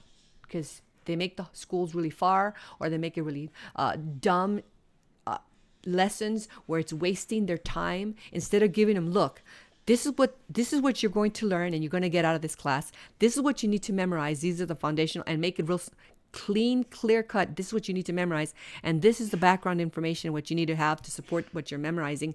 This is what you're going to get out of it. And this is the reason why you need to know it. You have to know. It has to be so well done so that the kids come out super smart and super prepared. Don't make them go through hoops now. Okay, go. I'm going to give you a big old thick book with a lot of extra reading and dumb talk that you don't need to have. And somewhere in there is the information that you need to have, and you pick through what you... No, that's not... No, we don't play games with education like that. Just give them exactly, clearly what they're to learn and make it easy for them to learn it. And whatever, the more senses our children use to learn something, it gets stored in the different compartments of the brain so that you can access it. That's why some people, when they have an accident, they lose their speech. It can come back because they remember it in another section. They can remember, like when they start eating a food, you suddenly remember something, or you smell a certain smell, you remember something, or listen to a music, it reminds you of something. There are many ways to store information, and they need to teach all this to us, to our children that we love. So they are number one in the whole entire planet, because this is God's nation. And we love our people here. And loving them, we want the best for every one of us. Not just, I don't want the best just for my kids. I want the best for your kids too. Because my kids are going to marry your kids. And your kids are going to be the friends of my kids. And their kids are going to be friends of the other kids that are friends of the other kids that are friends of the other kids that are marrying the other kids that are married. We're all connected in relationship somehow or another. And we want each of us to be happy, to be safe, to be well. And it's a fun life every single day for all of us. Because if all of us are highly educated in all different ways, imagine how beautiful that is when we're having conversations with each other and we're coming up with ideas of what to do that's good. And it wouldn't be the Tower of Babel because it's a separate nation, and God already, and the other nations are separate. They have to figure out to go to God, and then God will bless that nation. God will bless that nation, because if that nation turns to God, then God will hear their prayers. The same here in our nation. If we ignore God, He's going to ignore us and teach us a lesson, because that's a holy thing to do, for us to learn that it is not good to ignore God, to neglect knowing who God is. It's not wise. And it's beautiful and it's wise to learn about God.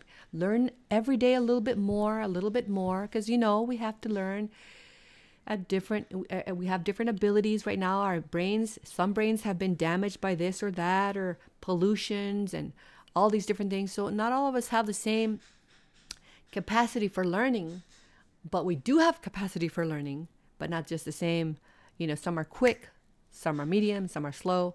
It's okay, but we learn and we help each other learn. So now, why? Because if you learn about God, it's a good thing, because then you'll see how to be nice to a neighbor. You'll see how to listen to each other, talk to each other, be kind to each other. Isn't that great? Wouldn't that be great? To be nice rather than be mean to each other. Wouldn't that be better? It just says it in the words themselves. Hey, is it better to be bad to each other or better to be good to each other? Oh my gosh, how obvious. And what a wonderful life that would be. It would be a party every day here. It would be a party, a fiesta every single day here if we just learn to be good to each other.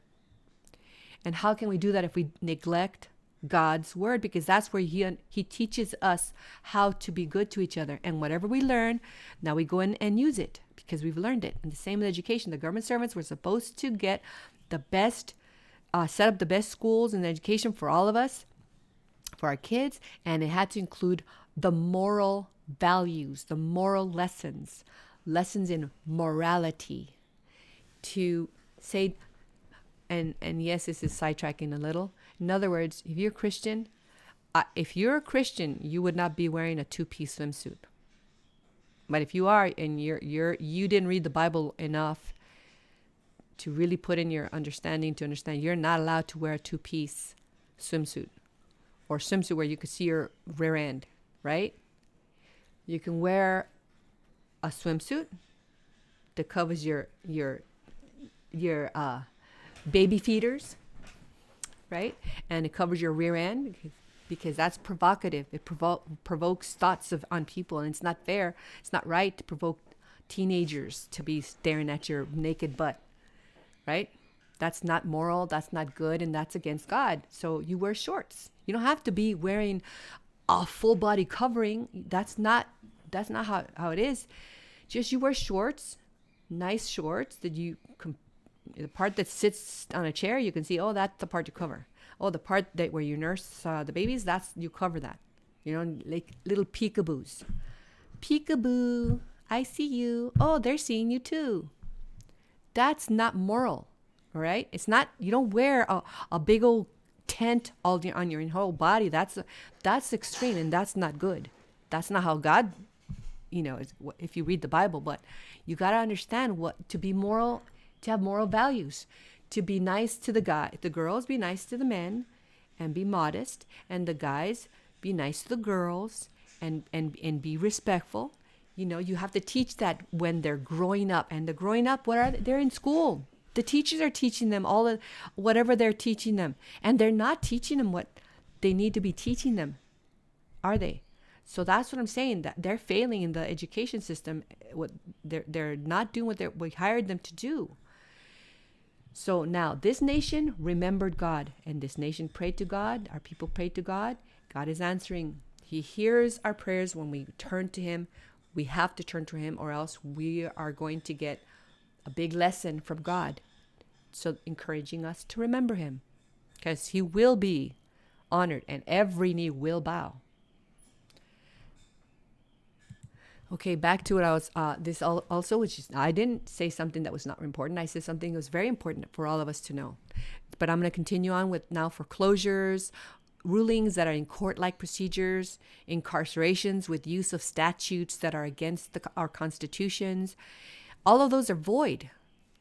If you were incarcerated and they used a statute and they didn't give you a trial by, a jury, for a crime, it would be a jury trial. But then, see, they use statutes to create crimes that are not crimes in the common law. But yet, when they write a statute, they turn it into a crime. Like, you can't leave your house for 5 days. You can go out only on 2 days of the week. So they create a statute that says that.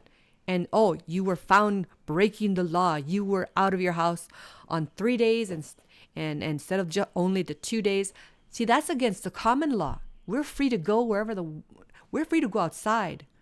They can't tell us not to go outside and not to go places. See, that's against the common law. That statute, they create a crime. So you fall and now you're in prison. Now you're imprisoned by a statute, and it goes against the common law. See, they owe you for that.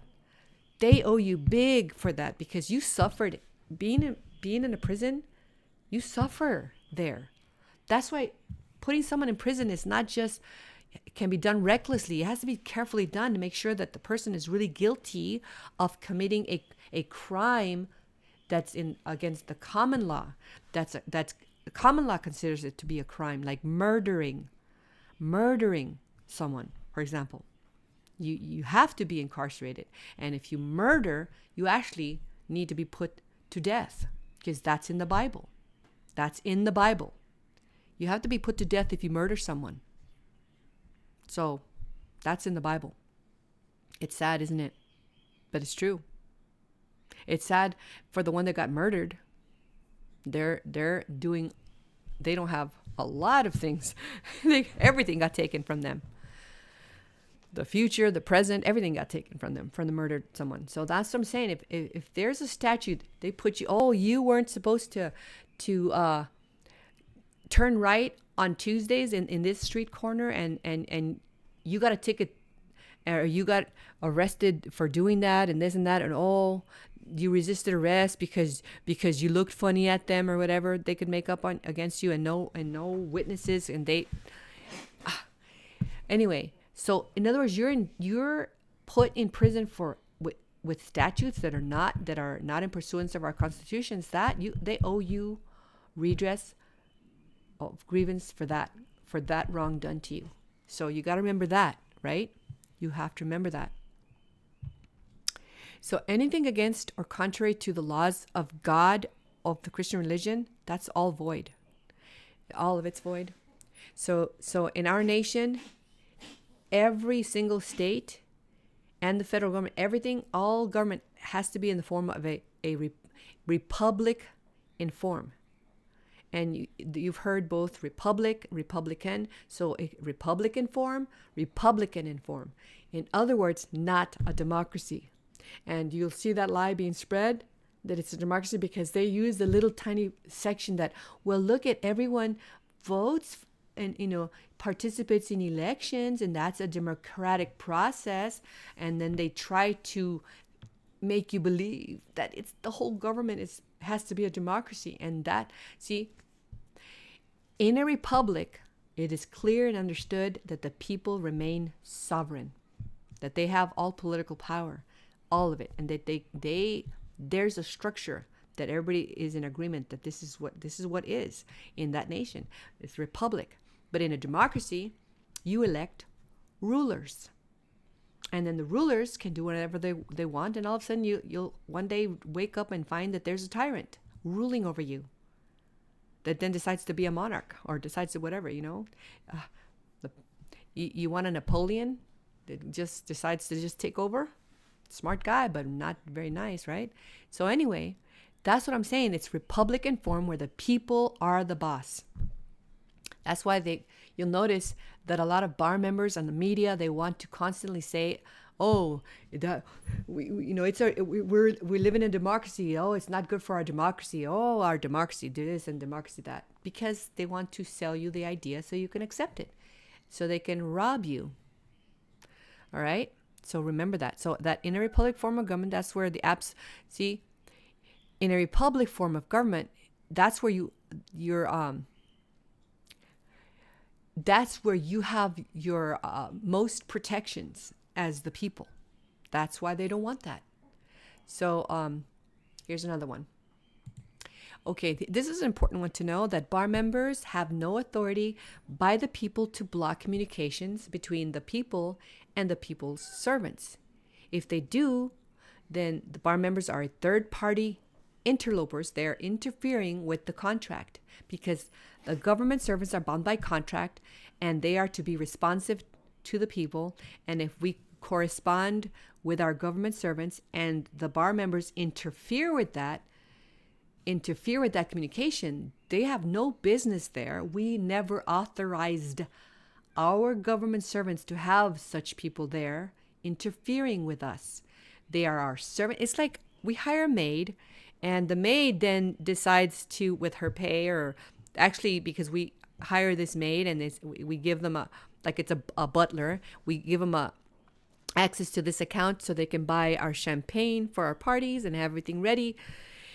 And then they start using it to hire certain people, and then that certain people advise them, no, don't let them have don't let them celebrate their wedding anniversary, or don't let them do this or that, or with their property.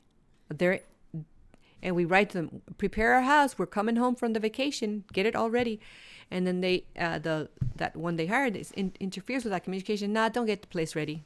They ignore it. You can ignore it.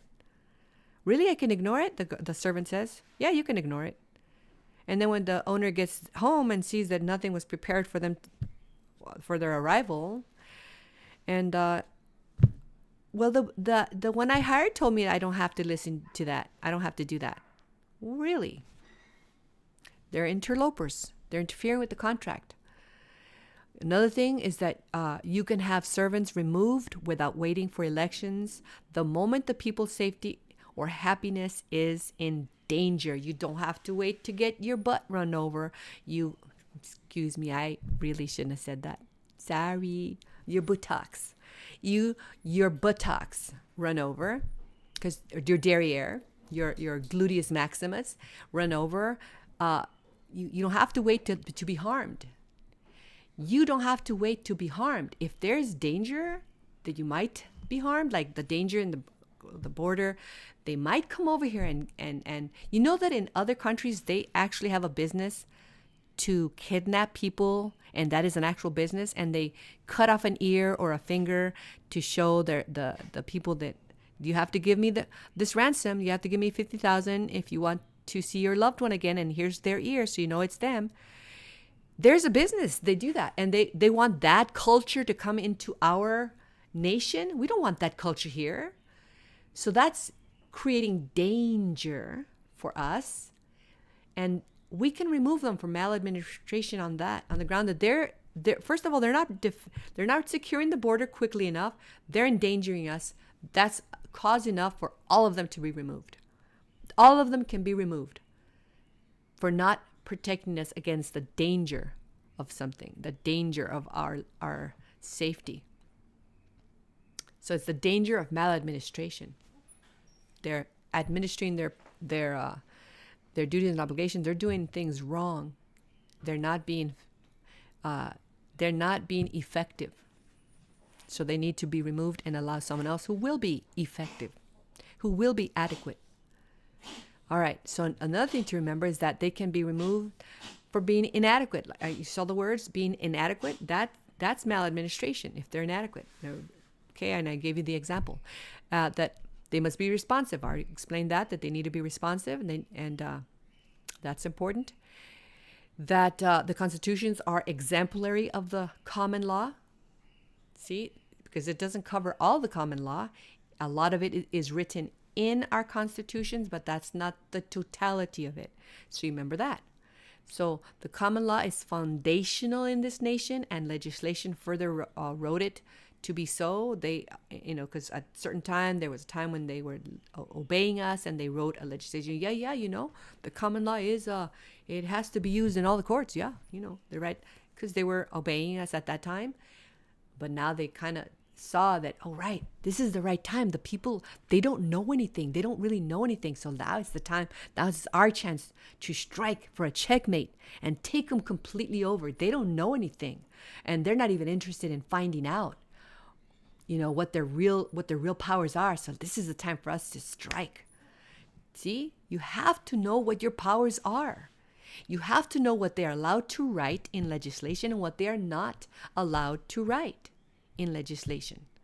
And then look at, just side note, so there's a form that they have to follow to write legislation. You can read it up, look it up, how a bill is created and how it's dealt with and how it goes from one place to another place, and then to the president and all this veto power, and if he doesn't do it and he doesn't veto on time, and there are this form that they have to follow, right? All of that, and they go back. We're really working hard to do this, but statutes have to have one title that's simple to understand, that is covering one topic. And inside that statute, it has to cover, that act has to cover one single topic, not a bunch of topics. And the title needs to be reflective of what's inside in the contents of it. And it needs to be written in really simple, easy to understand English, so it benefits the people. Because every single thing they do, the way they do it, must be in a way that benefits the people. So they can't run around doing things, writing legislation where we don't all understand. It needs to be easy peasy understandable. No ambiguity, no vagueness, no ridiculous Latin that doesn't belong in this nation. Okay, it needs to be easy because all the people weren't taught Latin. All the people don't speak Latin. So why in the Hector Heathcliff should there be Latin inside the legislation? It shouldn't be there, should it? It doesn't. Remember the keywords I told you about? Benefit. It has to benefit us. If it's vague, that doesn't benefit us. If it's ambiguous, that doesn't benefit us. If we don't understand it because they wrote it with high university language, that doesn't benefit us. It has to be written easy, to be understandable in the easiest, simplest language. So now you know. Now you know. See, all these things are important for you to know. And David Jose is the man that's teaching us with evidence, written evidence. A word about inherent rights, they come from God. They come from the Creator, our Creator, the only God that exists. There are other people in other nations, they believe whatever they want to believe over there. They believe in their gods. Some nations have a bunch of gods. One is in charge of the fish, one's in charge of the dogs, one's in charge of hairdos, one's in charge of shoe shining, whatever it is. They have a bunch of gods, whatever it is. That's what they want to do. That's their business. And they'll have to deal with that with God, the real God. That's between God and them over there. In this nation, this is a Christian nation. We have one God, the Father, the Son, and the Holy Spirit. That's this nation. That's how this nation is founded. It is founded a Christian nation. Yes, sir. Thank God, because it's all good. God only does good, holy things. And all that comes from him is holy, so it comes from him, it goes to us, and we're going to have a really wonderful time obeying God. So, our inherent rights, just think of them. It's like it's your skin. Are you going to be okay if you have your skin removed from you? You're going to walk around skinless.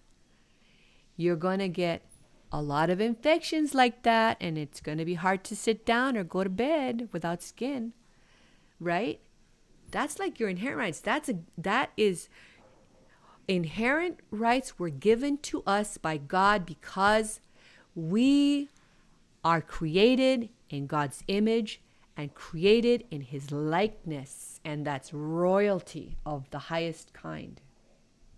Royalty. God is majesty.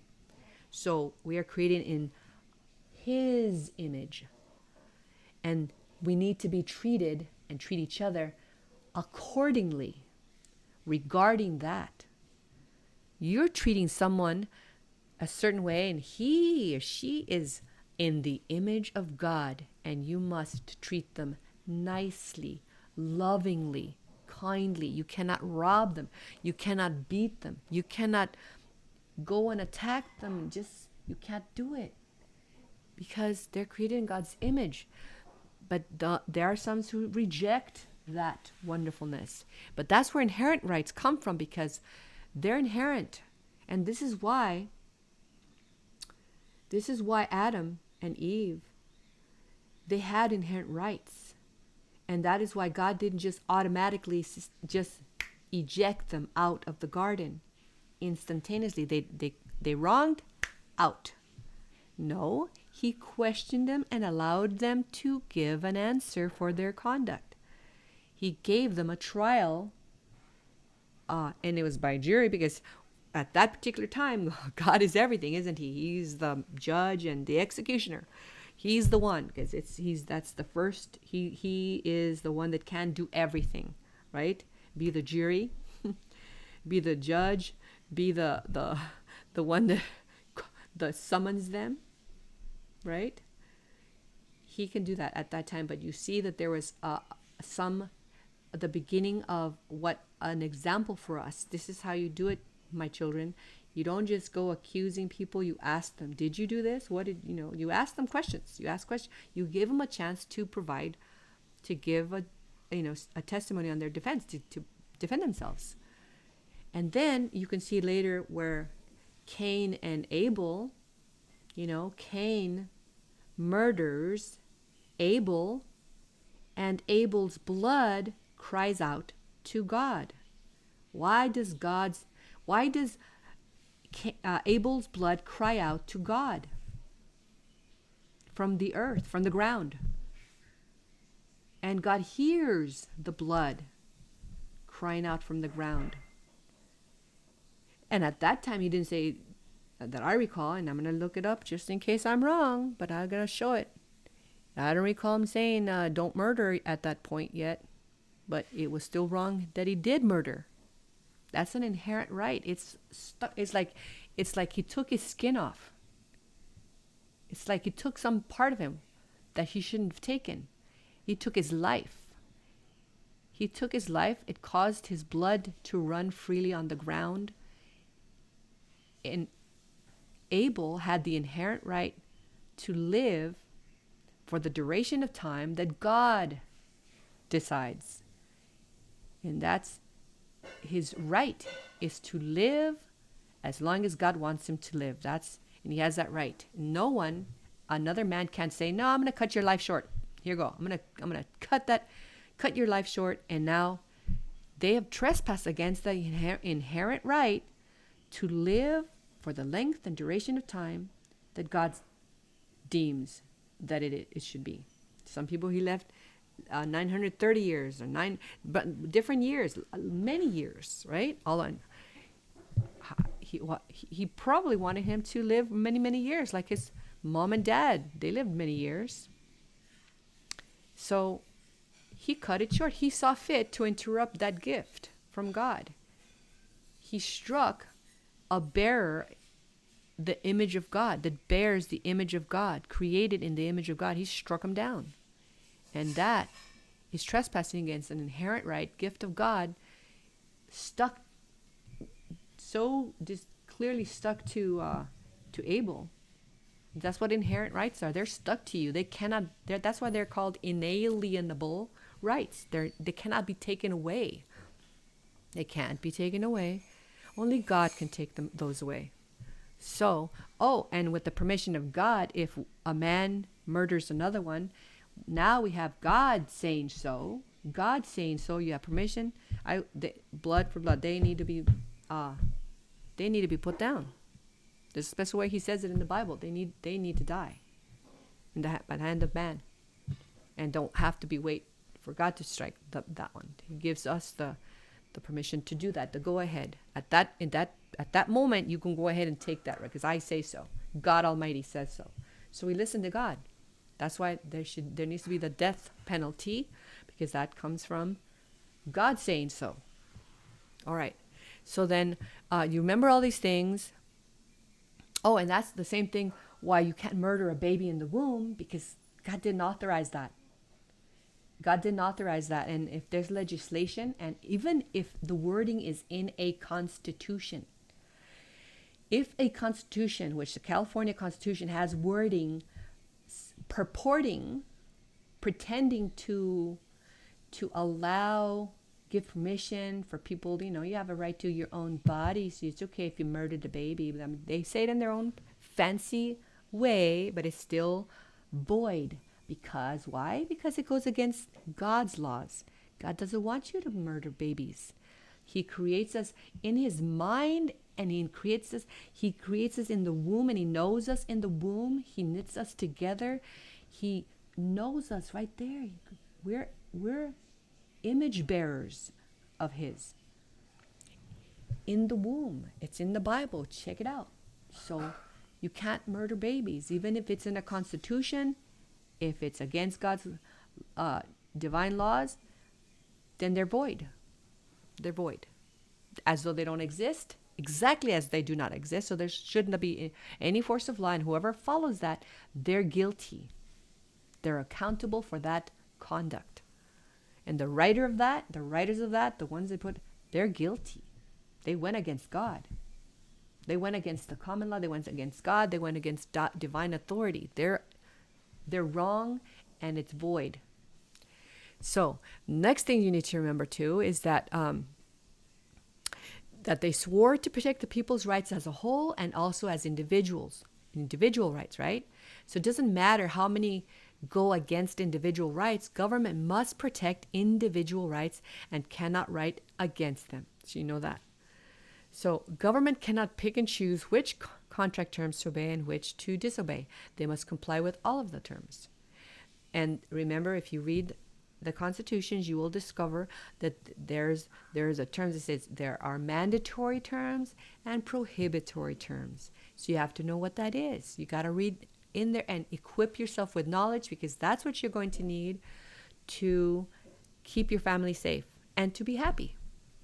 That's what you need if you want to be happy, really happy, where nobody takes your toys that you bought. You got some snow skiing equipment, and now some divorce court says that you're going to lose this and that, and you lose your house and all this divorce court.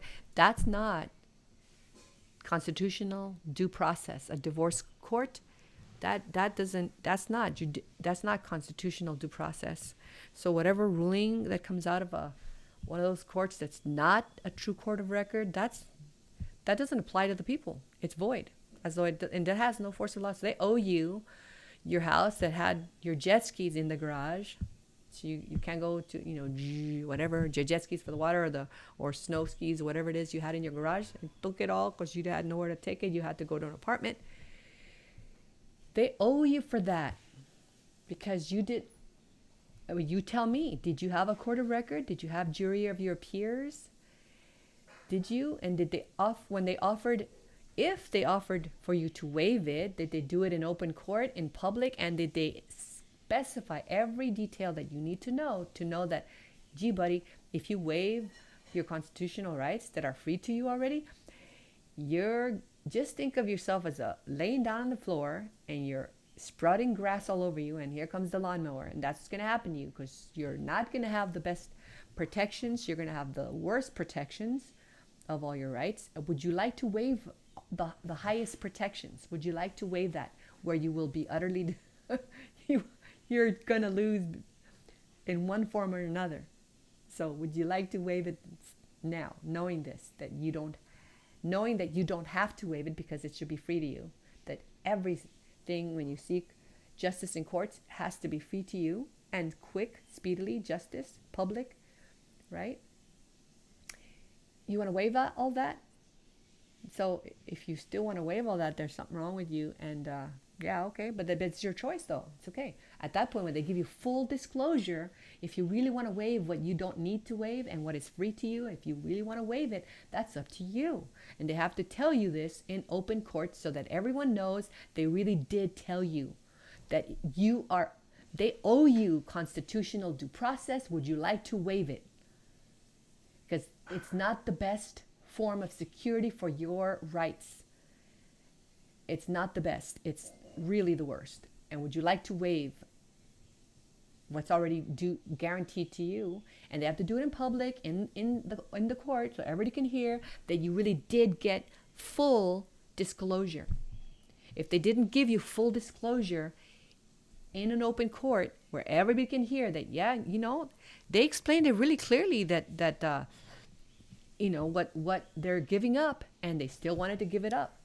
So everybody can witness that, yeah, they wanted to waive it up. Something's wrong there. The point is, that's the only way that they can get you to waive it. So if they trick you and say, when you waived it, you waived it. They didn't give you full disclosure, so it's not really operational. That's no force of law, it's void. They owe that back to you. And come and challenge, come and look, come and see. Look at the evidence. Let's deal with evidence. When they tell you something, tell them to show you the evidence in our constitutions where they get the authority to do that which they are doing. Where do they get the authority? Another thing you need to learn is you have to go buy yourself a book called The Maxims of Law by Charles A. Weisman. Go get that book ASAP. And if you get the PDF, you have to remember there are some errors in the PDF. So you have to verify somehow so that when you put it in your notices, you're using the least errors in your notices, right? So that's the reason why I have the book. I want to make sure that I don't have a bunch of errors in my notices, because it's better to have the least amount of errors possible, right? So you want to be right? You want to win? Do you want to win? Get the maxims of law, because they're universally accepted already. Universally in the world, they're accepted already, as they can't argue against those. They can argue in how you're using them. If you're talking about one thing and one topic and you're mentioning some completely different maxim that has nothing to do with it, they could argue that. But the maxim itself, they cannot argue against it. It's already a proven fact of life there. All right? It's accepted universally. So another thing you need to know is that government can only exist and act in the public and never in the private. So you have to know that. See, there's so many things you need to learn. And Dave Jose teaches all of these things and even way more than this. Way more than this. And he teaches that. So if you really want to know, please, I encourage to take his webinars. I encourage that you take his webinars. He has free videos all over the internet, in YouTube. Other people have his videos that he has done, because they removed his channel. They took it down. But other people have some of his videos posted in their channels, and he gave us permission to do that for your benefit, for our benefit. And so go ahead and take a look at those. They're free. And also on Telegram, he has things. Oh, he's in the group on Telegram, but he has in Twitter, where it's called X, right? So he has a lot of lessons there. He has Rumble. He has lots and lots and lots and lots of videos free to you on Rumble, where you can learn, oh my gosh, so many things that you need to have to be safe and to be happy with your family, with your loved ones, whoever they are, right? So you need to know this. And this is for people who want to learn a little bit more in depth. Then that's when he has his webinars, and then you can take a webinar. I have taken, gosh, I think I'm missing only one webinar, and I'm just trying to get the money together for that one webinar. So I think that's the only one I'm missing. And I didn't even get the bundle, because he has bundles where you pay for a bundle and you get a whole bunch of classes, a private membership association, where inside that he teaches you, inside the private membership association, where you can freely learn what he's showing you and in detail, right? So he has those, and I had to pay for all of them. It's a lot of money, but it's worth it. For someone who has a little bit of money, it's a lot of money. If you have a lot of money, then it's not a lot of money. But I have a limited amount of money for me, and so to me, it's a lot of money. But it really isn't, because of the value of those PMAs. Call them PMAs. So the value is incredible. It's remarkable, and you need it. You need to have it if you want to be safe, if you want to be happy with whoever you love. So that nobody robs you from your inherent rights, right? So that no one does. And so you need to know this, and that's what I'm just saying. And so let me continue. There are, you're going to need to understand what accepted and reserved rights are, the rights that are held back, that are untouchable rights, that the government cannot trespass, and they cannot write legislation that reduces them, diminishes them. They cannot be made less. The legislation can't do that. They cannot do that. They're untouchable. Untouchable. They can't harm them, trespass them. They do, they're accountable personally for that conduct. So you have to know that. And let's see what else. Oh, there is no statute of limitations. If you were harmed, if say, government servants, maybe advised by bar members, I don't know, but they write legislation like this. They write legislation of statute of limitations. You have only 5 years to do this, to claim your right, or it's gone. Too bad for you. You have this much time to claim this right, or it's gone. Too bad for you. Well, no, siree. It's not gone. You still have that right. It never left you. They had no business messing around with your life and your rights. So if they took something, say they took something 20 years ago, 30 years, 50 years ago, 80 years ago, they took it from you. There was no trial by jury. They owe it to you right now, because it belongs to you, and it's going to belong to your beloveds, right? You're going to leave them some inheritance. They owe that to you. They owe that to you because you want to be able to leave your loved ones something, from you of as a love gift to them, your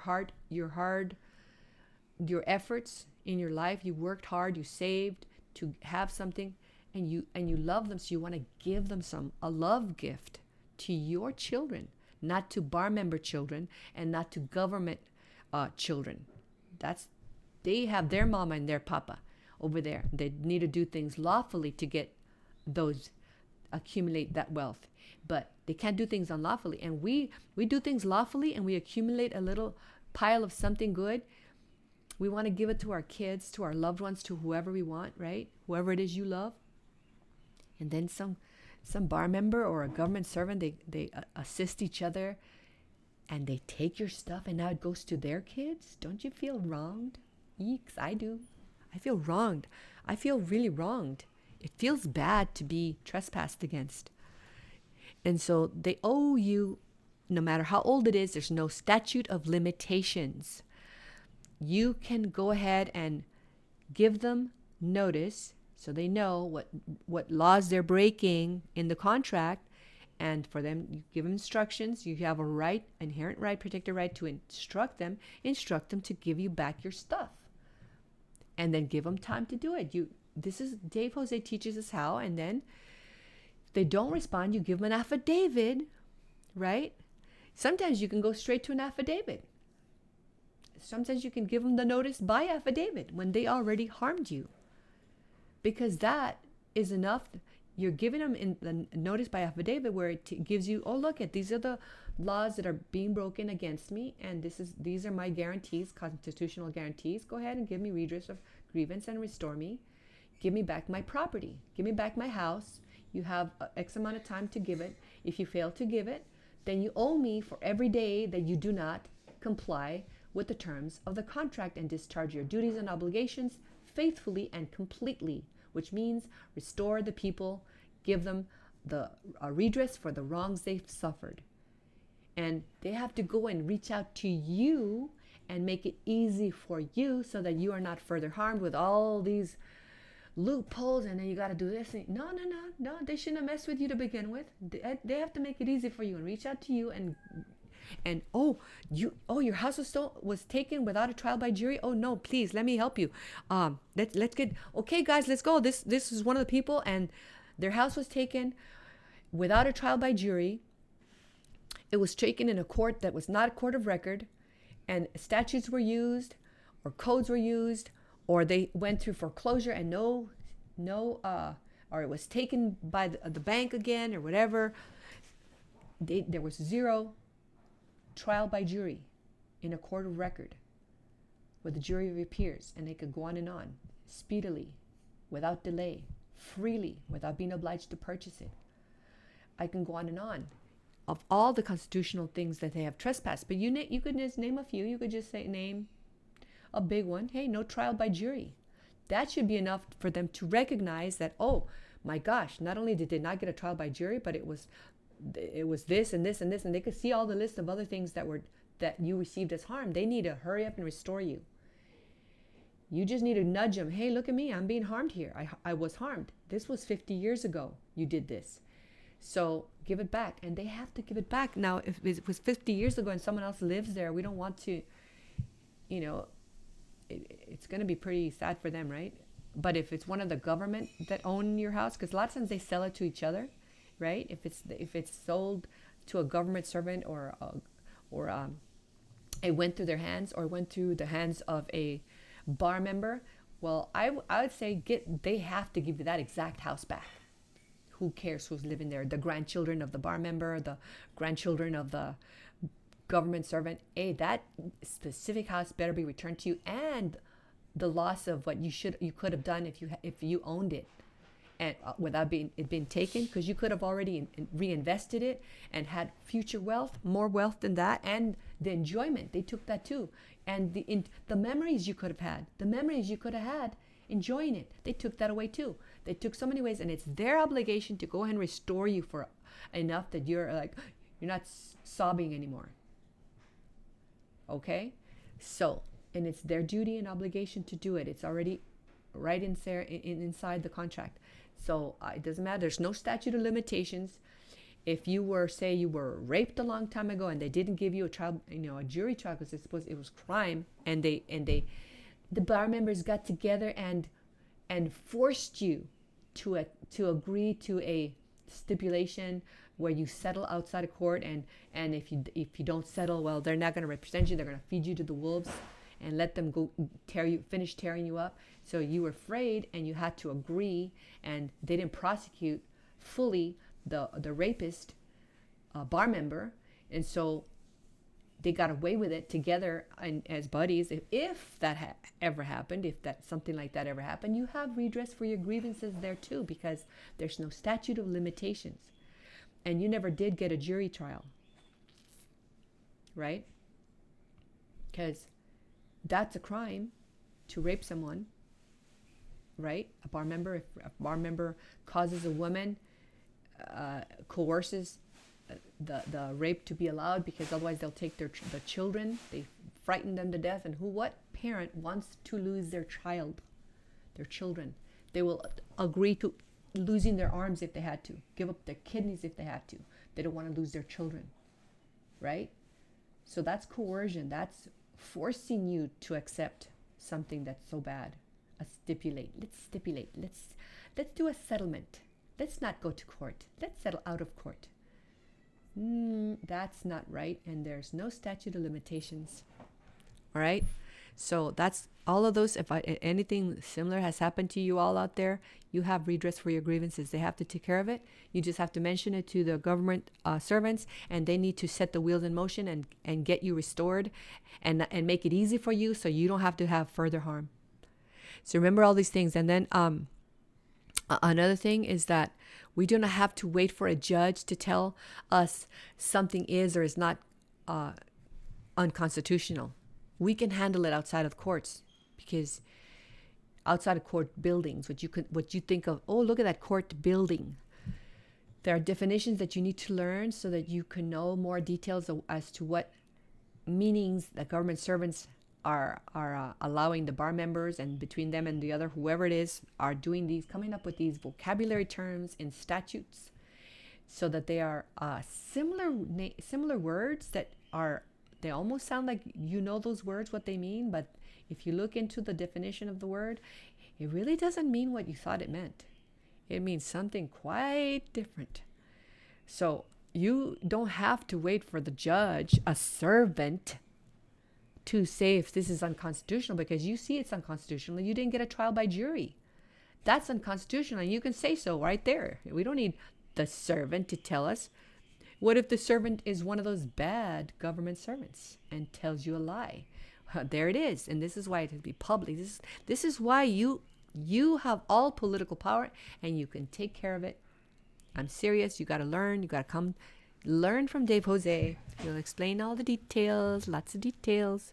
So here's more that you need to learn, that there's something called a court of record. And then there's something called not a court of record. And it makes a difference if you're in one or the other. It makes all the world of difference. If you are in a court not of record, then if you're a government servant, for you got to be in a court not of record because you are a government servant. And still, they have to make sure that the laws they use in there are not going to infringe, trespass against your inherent rights that can never be removed by any compact, by anyone, right? So they have to be careful there too, in those courts that are not of record for the government personnel. They're for the government personnel to be put through those. So those have to be in pursuance of our constitutions too. So they have to tread carefully. So the court of record, that's for the people. The court, remember, you have to check if you're in a case right now, you better find out if you're in a court of record, and not just a court of record. To be fully a court of record, there are many details for it. You gotta come learn, because if you don't see a jury of peers, if they made you pay for it, or if any one thing is missing, one right that they break, one thing they do wrong, that's not a court of record. It has to be completely done right. There's many details for it, and you got to learn what they are. So, okay, what else? Let's see. That government has been taking the people's property, houses, cars, kids, cats, dogs, horses, time, bank accounts, land, etc., all without authority of law to do it, and they owe it back to you. Okay, so you're gonna know how, if they did it right or if they did it wrong, because if you study this, you'll know if they did it right or wrong. So, and divorce courts, that's not a court of record, and remember, if it's missing all the details, it's not a court of record. It cannot miss anything. So, no divesting our posterity of inherent rights with any compact. They can't do it with any agreement. There can be no agreement that can be written, no compact, nothing that divests your posterity of their inherent rights. No. In other words, takes them away so that you are tricked into signing some sort of document, and then they say, you sold your kids to us, now they're all your rest of your kids, they're all slaves, haha. No, can't do that.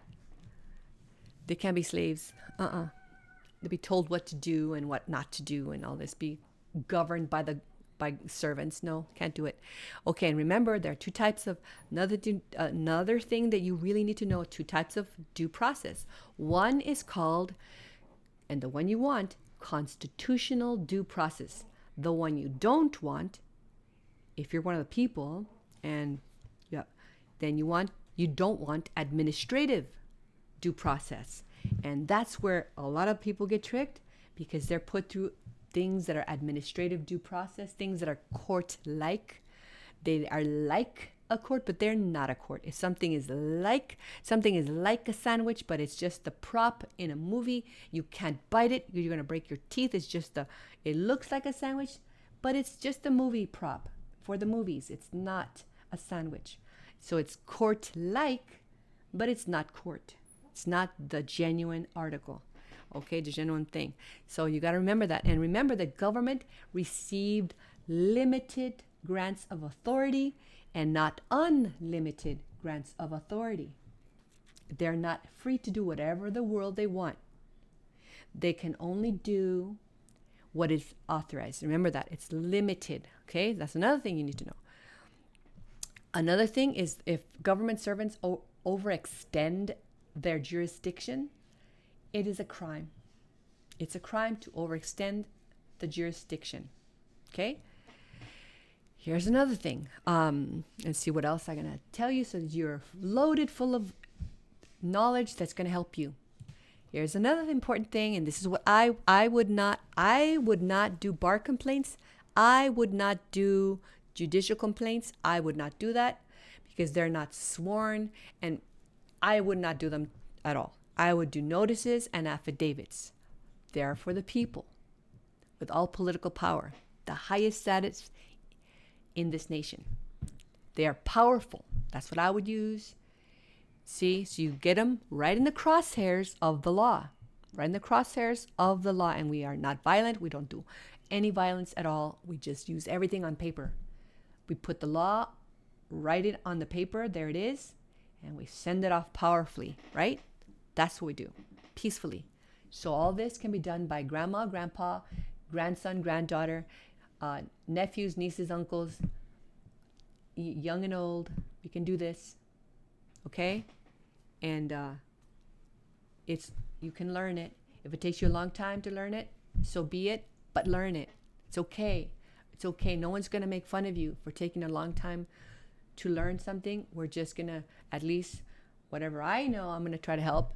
And if I have time, because also time is an issue too, because we cannot individually help every individual man or woman with an issue, because what about our kids? We're cooking. What about our this or that we're doing for our families, right? So our time is limited. I'm giving, right, like doing this video, I'm giving this of my time. No one is paying me to do this. So I could be helping my kids over there. They need me. They need me, right? Because we're tight in our budget. They need me to help over there. And see, I'm giving my time here, and I don't get paid for this.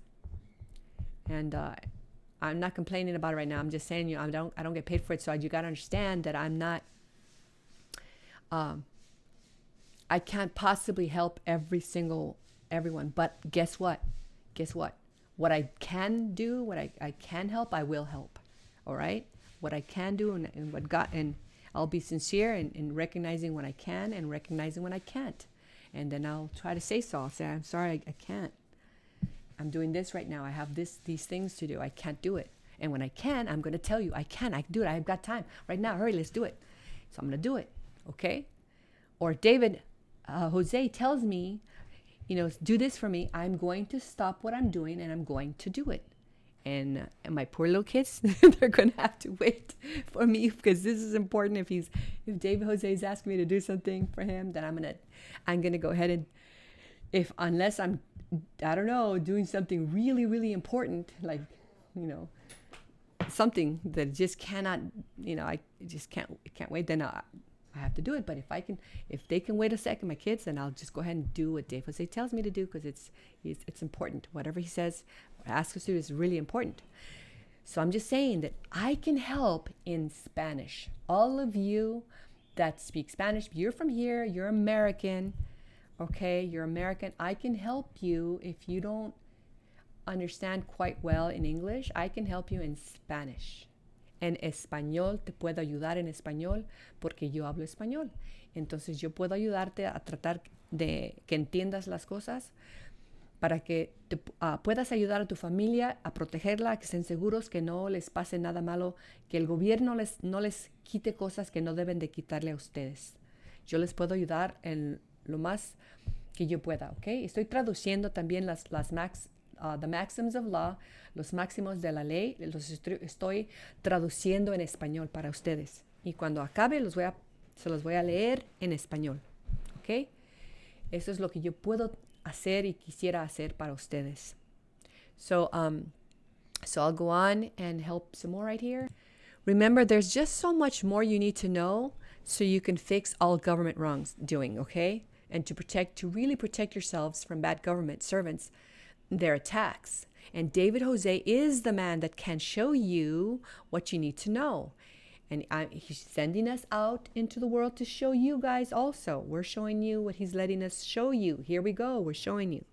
So please come and if you love whoever you love, if you really care to be safe and happy, and recognize when any government servant goes outside the law, you need to know what the law is, what the contract is.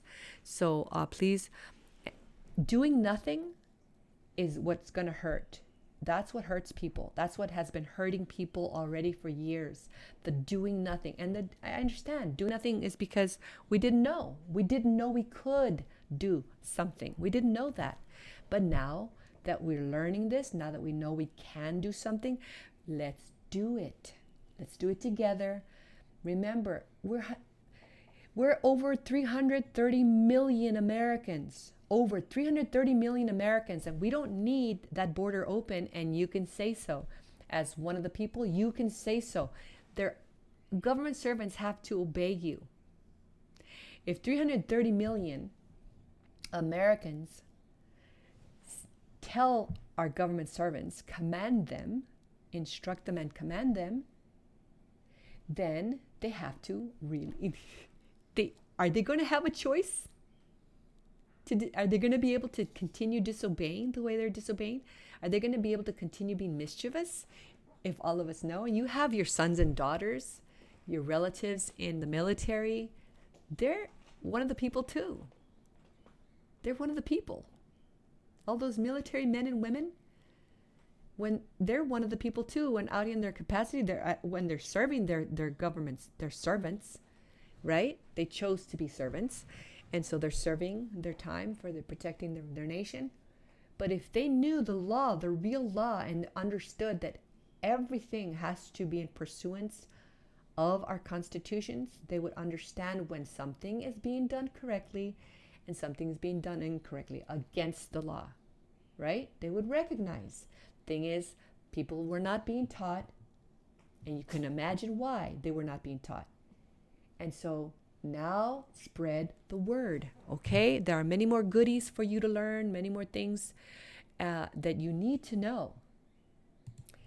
Okay, here is Dave Jose. This is Dave Jose, our wonderful teacher, and I just love him. Okay, you could say he's our mentor. A mentor is someone that we want to be like him because he really is such a good person.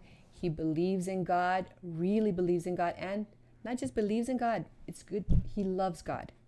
He loves God, and he teaches us. He's the one that got so many people focus back on your Bible, to focus back on our Bible, to read. And he teaches us so much about the Bible. It's just amazing. There's just so much to learn from him. I don't know how in the world he does it. Well, I do know how in the world, because God's blessing him abundantly, and he's blessing us with all that he knows, and he's teaching us, and he refers to himself as a chocolate brother with ashy elbows, and he's a wonderful man, and you got to know him. Dave Jose at Real, you put at Real Dave Cares for You, and at Dave Cares for You. You'll see that. All right. Love you guys. God bless you. If you're tired of mischievous government servants and their pals hurting your nation and your people, go to www.restoremyrepublic.com. God Almighty is doing a new thing. The people remembered God, and God heard his people. Find Dave Jose at Real Dave Cares for You, the number 4, the letter U. And also, Dave Cares for You, all lowercase, on many platforms. God, Dave, and the people. God bless our nation. So it's important to know that this is a long video, and what I already told you in a type of list, so that you know quickly what are the things you need to know about to keep yourself safe, your family safe. I'm going to do another video, and this time I'm going to show you all the sources. I'm going to show you the definitions, vocabulary words. You know, when you're studying something, you have to know vocabulary. So I will be doing that, but this is such a long video. I have to do it in 2 parts. You see, there are several hours, and I want to be able to upload it and make it fit in there. So now be prepared, please, for part 2, where I go and show you all the things that I was showing you in part 1. Okay? And let's do this, because you need to know. You need to know, so no one takes your things. All the effort you put into, like, say your kids, they go to school, they get a career, they go to work, they get their home by their car, right? And all of a sudden, here come the bar members and government servants allowing all this, and they put your kids through administrative due process and take their things, take everything. And you're watching all that, and you wouldn't know how to defend them. All you could do is, which is a good thing. Praying to God is a very, very important thing. Yes. And then God tells us, get out there, get going on it. I'm going to be with you. So he wants us to do things. He just didn't create us here to just be statues, just little decorations standing still. No. We have to get going. He let us grow things. So we have to get growing on planting things and watering things to make things happen. The same thing. He's providing you the remedy. This is it. He's going to show you how to correct misbehaving government servants and their pals. So it's going to take you to do it. And you're going to have to learn these things. And I had to learn a lot of things, and I am still learning even more things. So in the next video, I'm going to show you the sources so that you know where to look, how to start looking. And we're going to do this together, folks. We're not going to be alone. We are many people throughout this nation, in every state. We're everywhere. So we're all working together, and we are inviting you to come and join and learn and do this. So we're going to be making videos helping you to get going, to get started, knowing where to begin.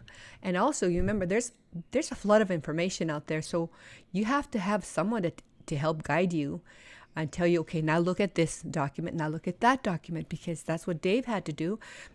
There's so much information out there, we would be lost. So he had to know for us. exactly where to look, what is important, so that we don't waste time. We don't waste time and spin our wheels accomplishing very little. He had to narrow it all down for us and show us this is important to learn. Look at this source of this document. Now look at this one. This is important for you to know. See it? Let's read it together. We were working on these things. So that's what I would like to help you to get going on, and help you begin to have a starting point, those starting points as to where to start looking, what to start learning. All right. See you in the next video. God bless you. God protect you. God bless us. God protect us.